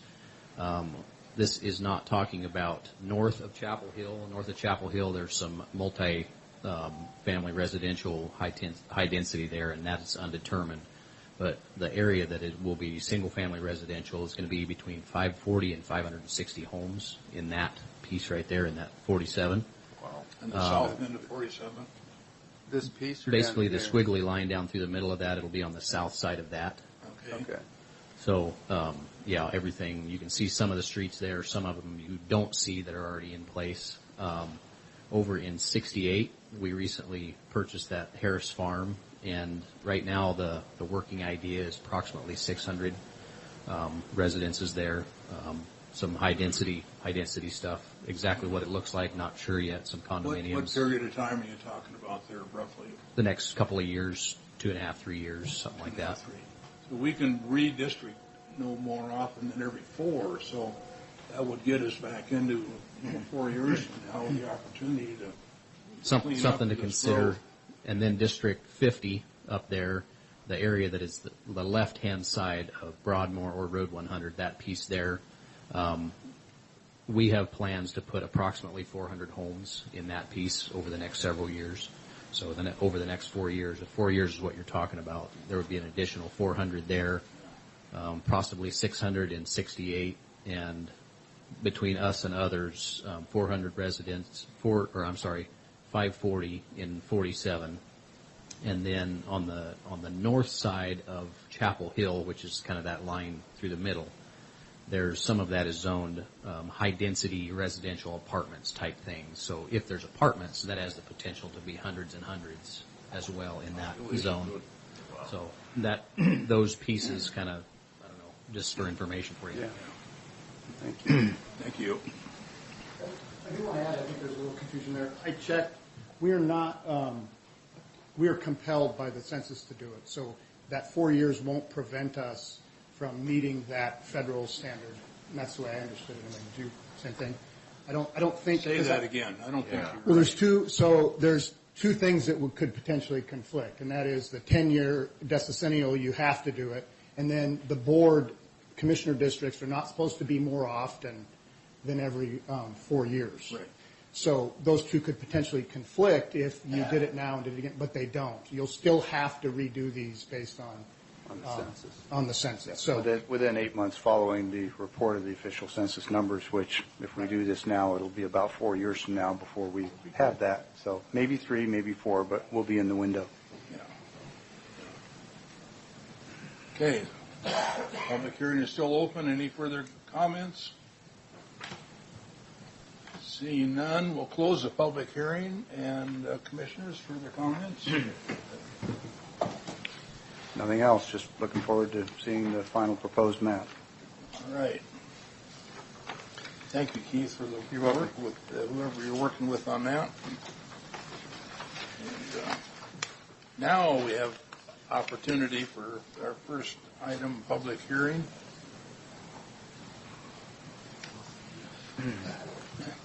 Good morning, Commissioners. Me again. A couple of comments about some of the stuff that was talked about earlier. In regards to impact fees, Brad, I really appreciated what you had to say about the possibility of being double taxed. This is a subject that's near to my heart. I have 2 children in the Pasco School District, and I like our Pasco school system. It seems to be a very good school district, and I appreciate that. I don't think it's right to be double taxed, and I absolutely see the possibility of that, and think that it's important that you guys carefully consider what we're doing there and how we're doing it. It appears to me that we're having an impact fee on one hand, and on the other hand, we're doing school bonds. They're both stated objectives to do the same thing, and so let's do one or the other, but not both, because we have the possibility of I forget the exact terminology it's used, but to inequitable impact on one family versus another. So I think that you need to consider that carefully. I appreciate that. Also, I have to follow up. Part of that discussion we had earlier with them is the state has, considered that they don't need any more room, and they're 90 feet per student. Well, they're using gymnasiums and cafeterias and everything else to get as a part of their measurements. Yeah. Yes. Yeah, I agree with that. I find it interesting. Mr. Didier was at the city council meeting last night, the workshop where the school district spoke, and I found it interesting the tone difference in their speaking with you versus their speaking with the city last night, and some of the statements that were made was interesting to me.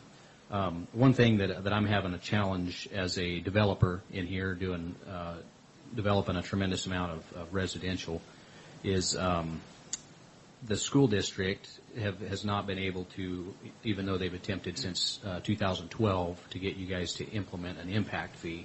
What they have been able to do with the city is they've got the city to implement the impact fee on their behalf, and so the city is implementing this impact fee in the county in your opposition. You've been opposed to it, but they're enforcing it through the city. So what I mean by that is I've developed quite a few properties inside the donut hole, and what the city is doing with the school they're doing the school district's work by when I want a residential water hookup, the school district is reaching with the city and taking that money and the impact fee when the county has said no. So, excuse me, I want to be sure I'm understanding what I think I heard you just say.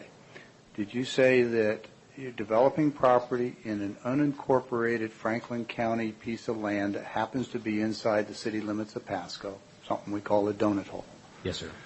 That in developing those properties, the city is telling you as the developer that you must pay the impact fee as a condition of receiving any utilities from them? Yes, sir. Thank you for clarifying. So in addition to that, they have begun to reach further now. So in the latest, you guys know I've come before you and visited. I have a property in the unincorporated donut hole that I'm attempting, and I'm being very ineffective in my ability to develop this 16-lot small subdivision in the area that both the city's stated goal and the county's goal is to more densely populate some of the donut holes. I believe is kind of a goal of both the county and the city. So it's also one of the prime tenets of the Growth Management Act. Agreed. And I apologize for a second interruption, but I just want to get clarity. When the city is putting that stipulation on you that you've got to pay this impact fee, are they referring to it as an impact fee, or are they increasing the cost of the utilities? How is that being communicated to you? Impact fee.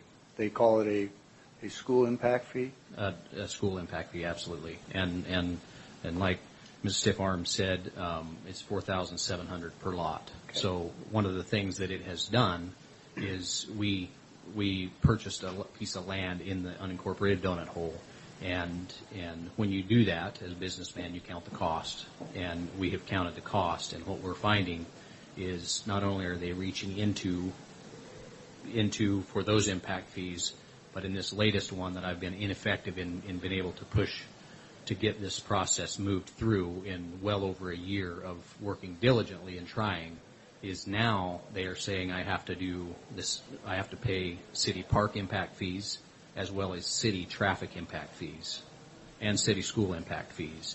And not by name, but is that coming from their planning department, from Public Works? It's coming all the way up, okay. with the exception of city council. I did last night. I was at the meeting, spoke with multiple city council members, and one of them almost verbatim the question you asked me is they asked that question. They said, "Now I want clarity.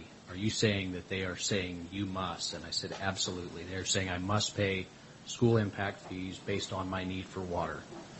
And to give you just a snippet of the background, I went through. So they are conditioning your access to utilities on that basis. Okay. Yes, they are.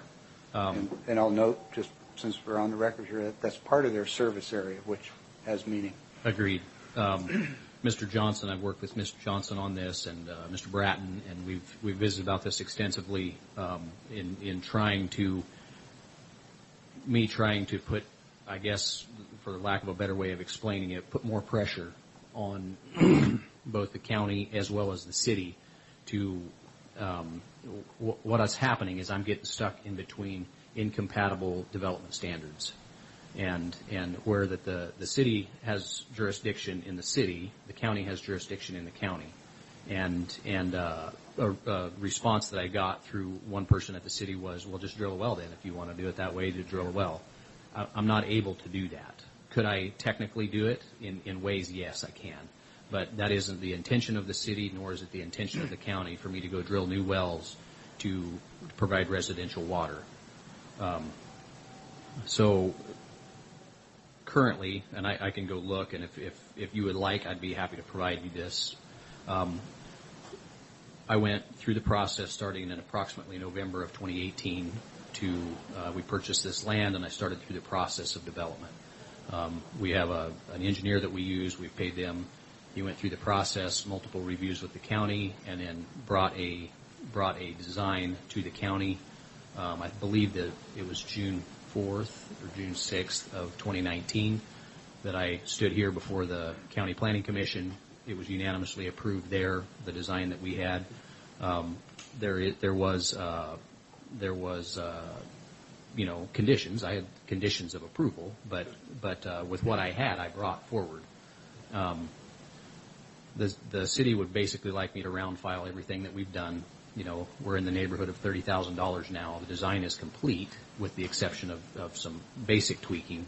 And the city basically wants me to round file what I've done and start over.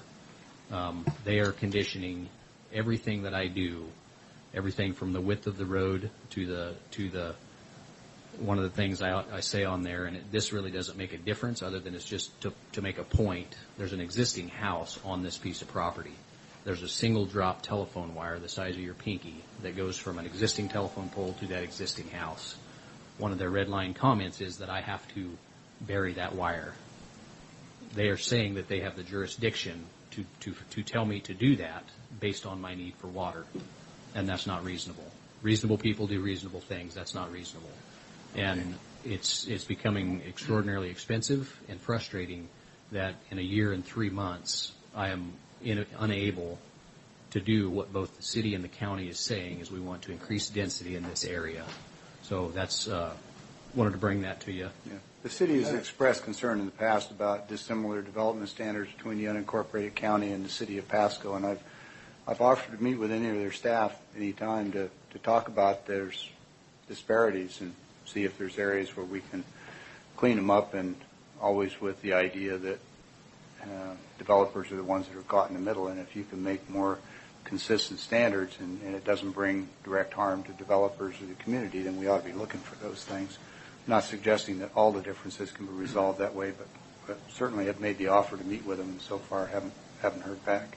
So with that, when we're talking about a rock envelope on a profile of a road where that the city wants one thing and you guys want, you know, an inch different, I don't really care about that. That isn't the part that is causing the grief. It's where that's incompatible standards, and then when they're trying to reach into the county and force me to pay impact fees on this property, if you take the park, the traffic, and the school impact fees, that is not required by the county, who has jurisdiction. That piece alone is well over $100,000. If you add in that they want me to throw away the design that we've done that we're approximately $30,000 into, if you have to throw that away, that's an additional $30,000. The design that they want causes me to lose 2 more lots. Those lots are worth between $100,000 and $120,000 a piece. That right there is potentially about $250,000. So we're in the neighborhood of $450,000 because the city is trying to enforce their standards in your jurisdiction. So my hope is that will you commissioners please consider engaging the City of Pasco Council and figure/work out a joint development agreement so that developers are not stuck in the middle of a constant disagreement with development standards when working within the donut hole. So I think it's a perfect task for our county administrator, not for individual commissioners, even though I've made the offer. If they get back to me, I'll defer to Mr. Johnson to meet with them. Thank you very much. I appreciate your listening. Further public comments? Mine will be easy. I just want to publicly thank you, Commissioner Cook, for coming to us in our time of trouble last week. I do appreciate that that kindness. That was we thank you for that. And Mr. Johnson, as we spoke earlier today, I would like to publicly thank you also. It is a tough time, and I just wanted to thank both of you in public. All right. Okay. Appreciate that. Thank you. Thank you.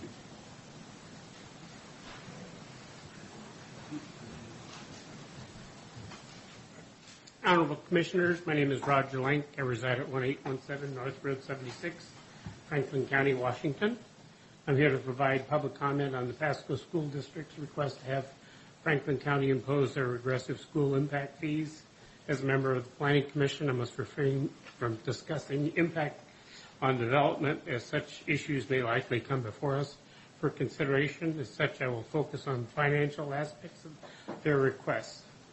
I continue to find it odd that groups which come before you seeking to stick their snouts in the public trough immediately leave prior to the public providing input into the matter they have brought forward. Rather than bore you with statistics and formulae, I provided you a handout with a copy for Administrator Johnson and the clerk of the board, Milham. First exhibit says it loud and clear.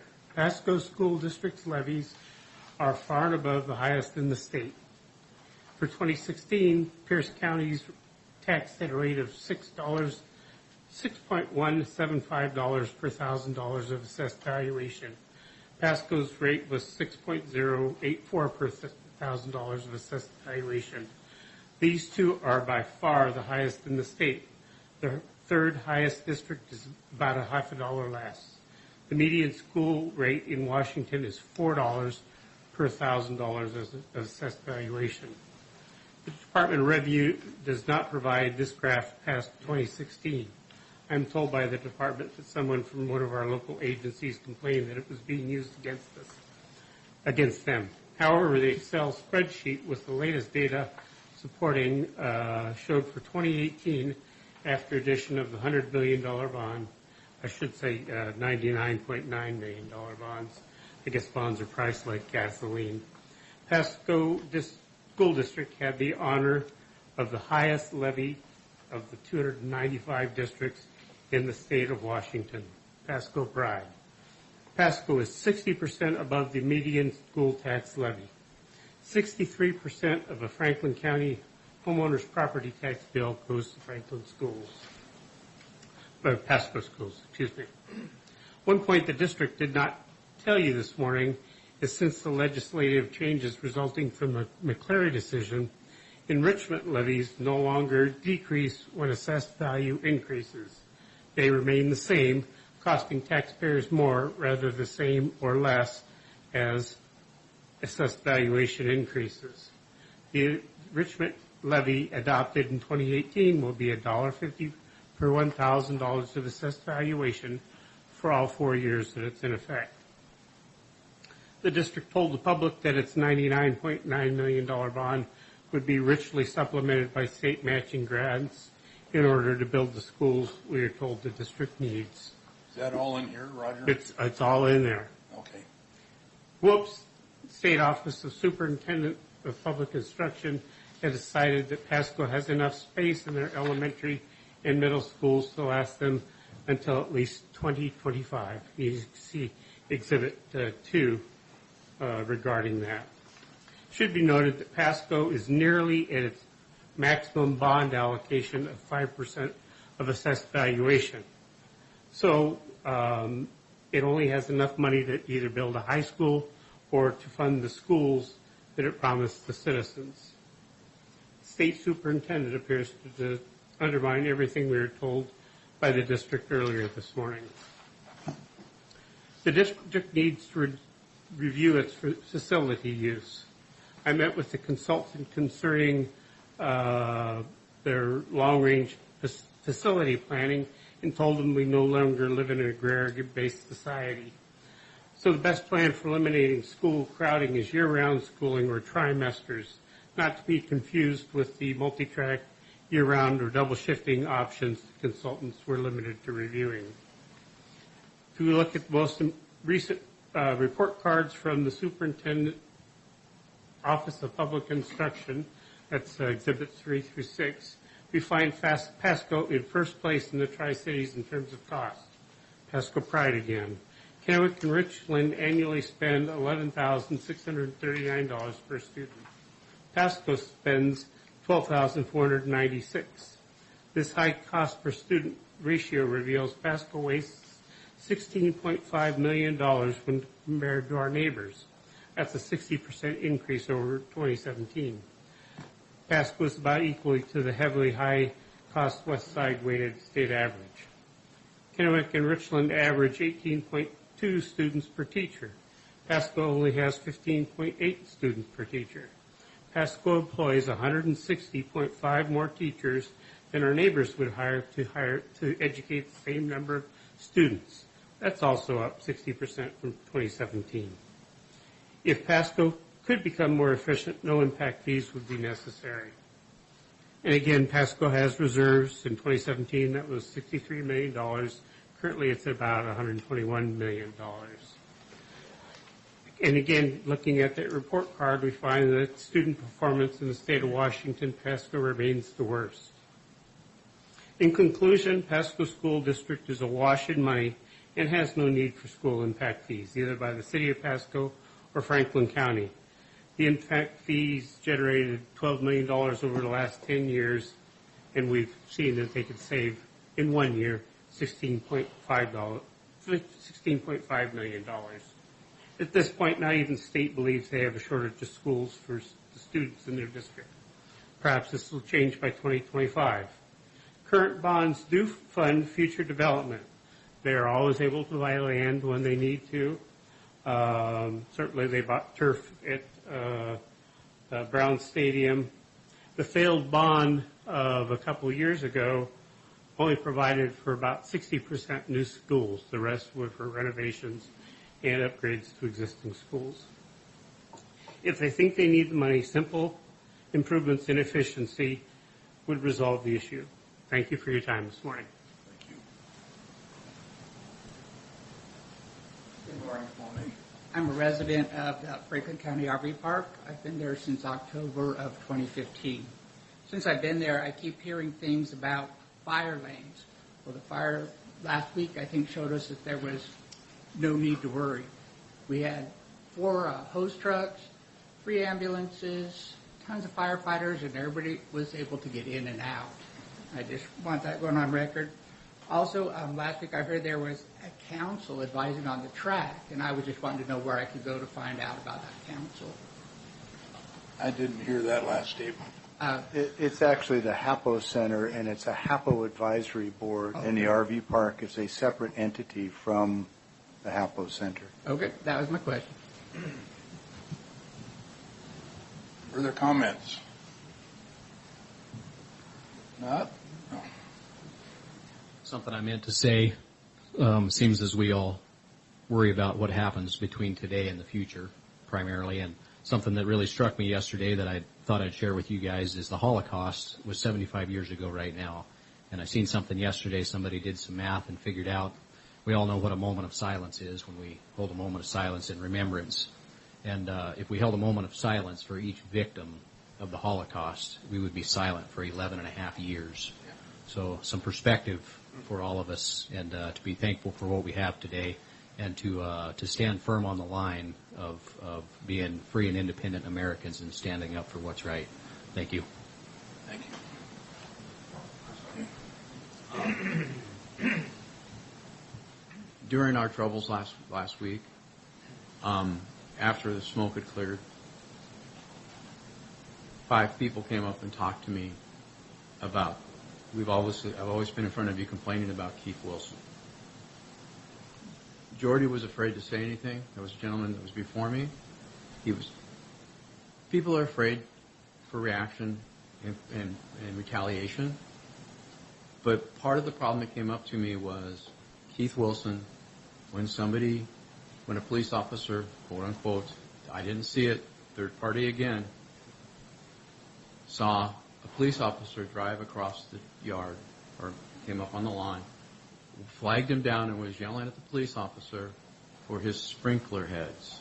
When not feet away, my home's burning to the ground. Imagine how I felt like for that. And that was not just only the police, it was also fire. And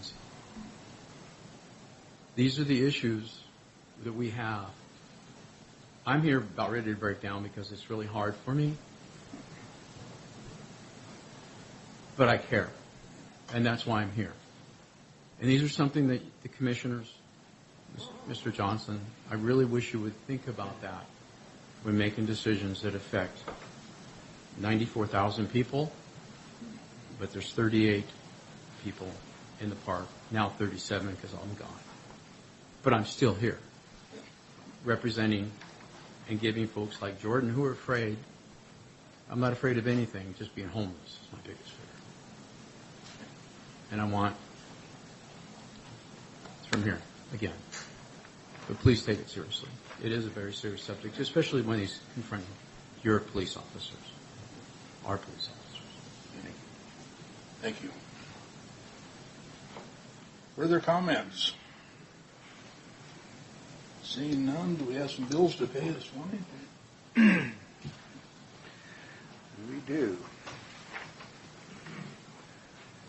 Mr. Chairman, move for approval of salary clearing payroll and emergency management payroll in the total amount of $995,715.90 as presented, and note that it's been reviewed and signed by 2 representatives of the auditor's office.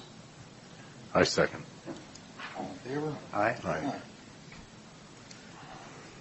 And next and last, Mr. Chairman, move for approval of fund expenditures in the total amount of $457,406.91. Note that this too has been reviewed by the county administrator and 2 representatives of the county auditor's office. I second.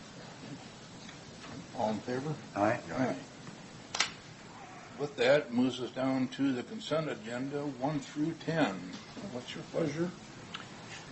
Mr. Chairman, happy to move for approval of the consent agenda, but before I do, just like to check, see if there's any commissioner that wishes to pull any item for separate consideration. Okay, not hearing any, move for approval of consent agenda as presented, 10 items. Happy to have discussion as needed. I second. A motion and a second. All in favor?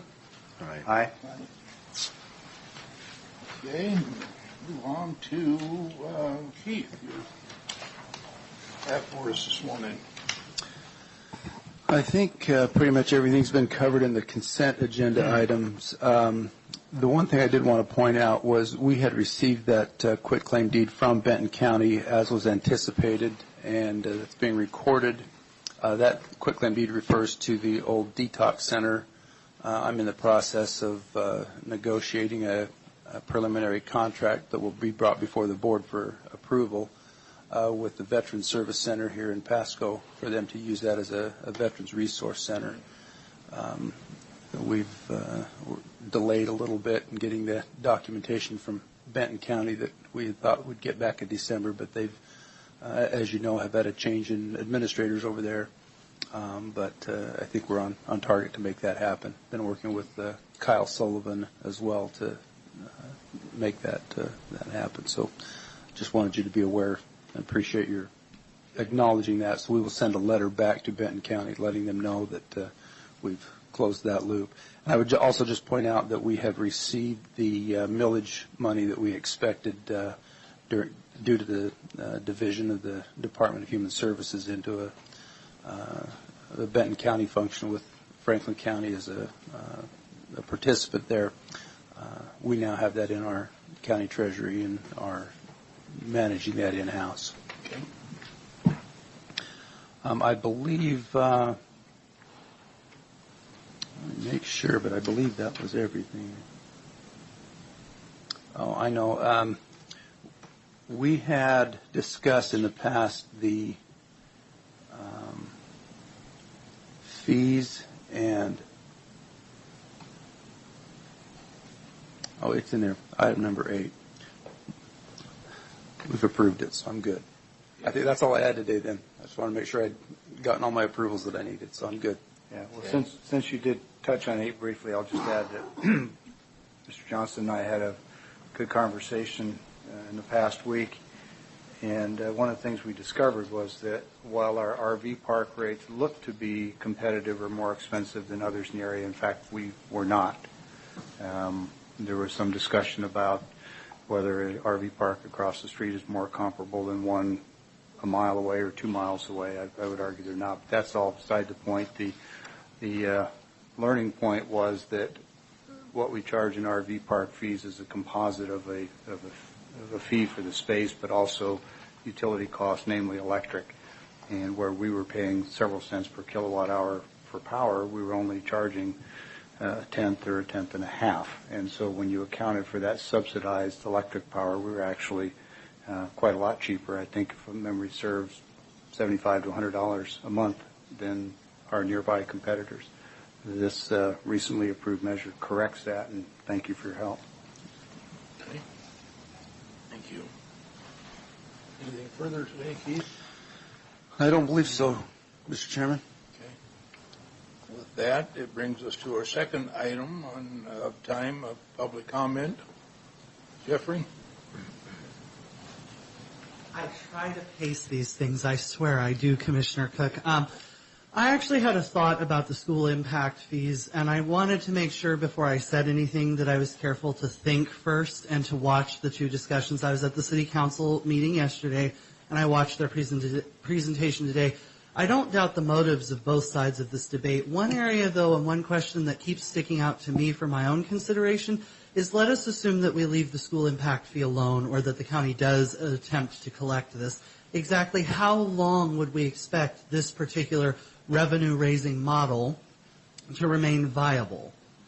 Is this something that the school district is hoping that we will adopt permanently to the end of time, or is this a more limited approach? And I don't believe that they've fully answered that question. So for me personally, it's not a question of you, it's just a public comment and a thought that I'm weighing as I look at this debate. And I would appreciate it if in the future we find a way to get an answer to that particular question from them. And that's something that I could do just as easily myself. I just wanted to bring that up. Thank you. I've never heard an item at all about being a sunset on. So I met with school board members and city council members a few years back, 2 different meetings, each meeting 2 to 3 hours apiece, if memory serves. And that question came up, and the answer was really neither. They didn't have any discussion or suggestion of a sunset, nor did they come out and say it's permanent. I think they used terms like into the foreseeable future, so long as the need exists, et cetera, which I interpret as permanent.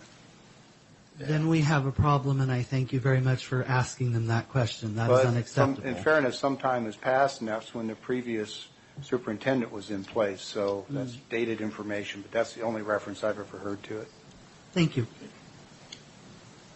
Further comments? Sorry to bother you again.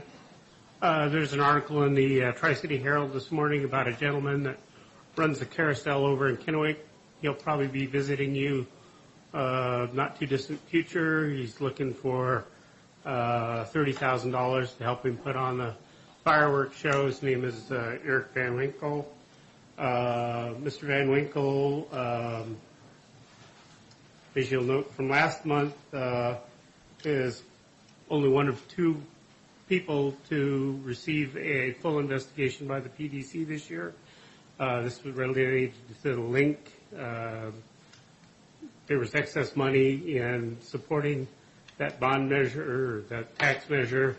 He managed to take what was left out and pay his insurance for the next year and pay himself $6,000. And in 2016, he was fined $1,000 for campaign violations. So I'd say about as far away as I could from supporting this cause. The $30,000 he's looking for as community support just so happens to be the same number, $30,000, that he's looking for to start building his $1 million trust to support the carousel. So just giving you a heads up, and I appreciate it. Thank you. Anything further? Executive session, Keith? No. Commissioners, I'll be leaving tomorrow for Olympia for the County Road Administration Board for Thursday, Friday. And I was there this past week promoting county interests with the legislature. We'll be here this week, but back over there next week for the WASDAC Legislative Steering Committee meetings. Okay, if there's nothing else for the good of the board, we are adjourned. Thank you.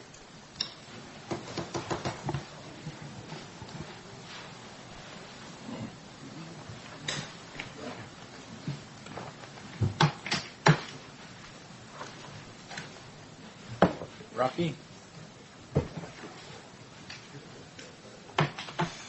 your bags packed? Got your bags packed?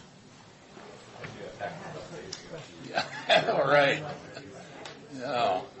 It's a sickness, isn't it? Yeah. No, that's a good getaway.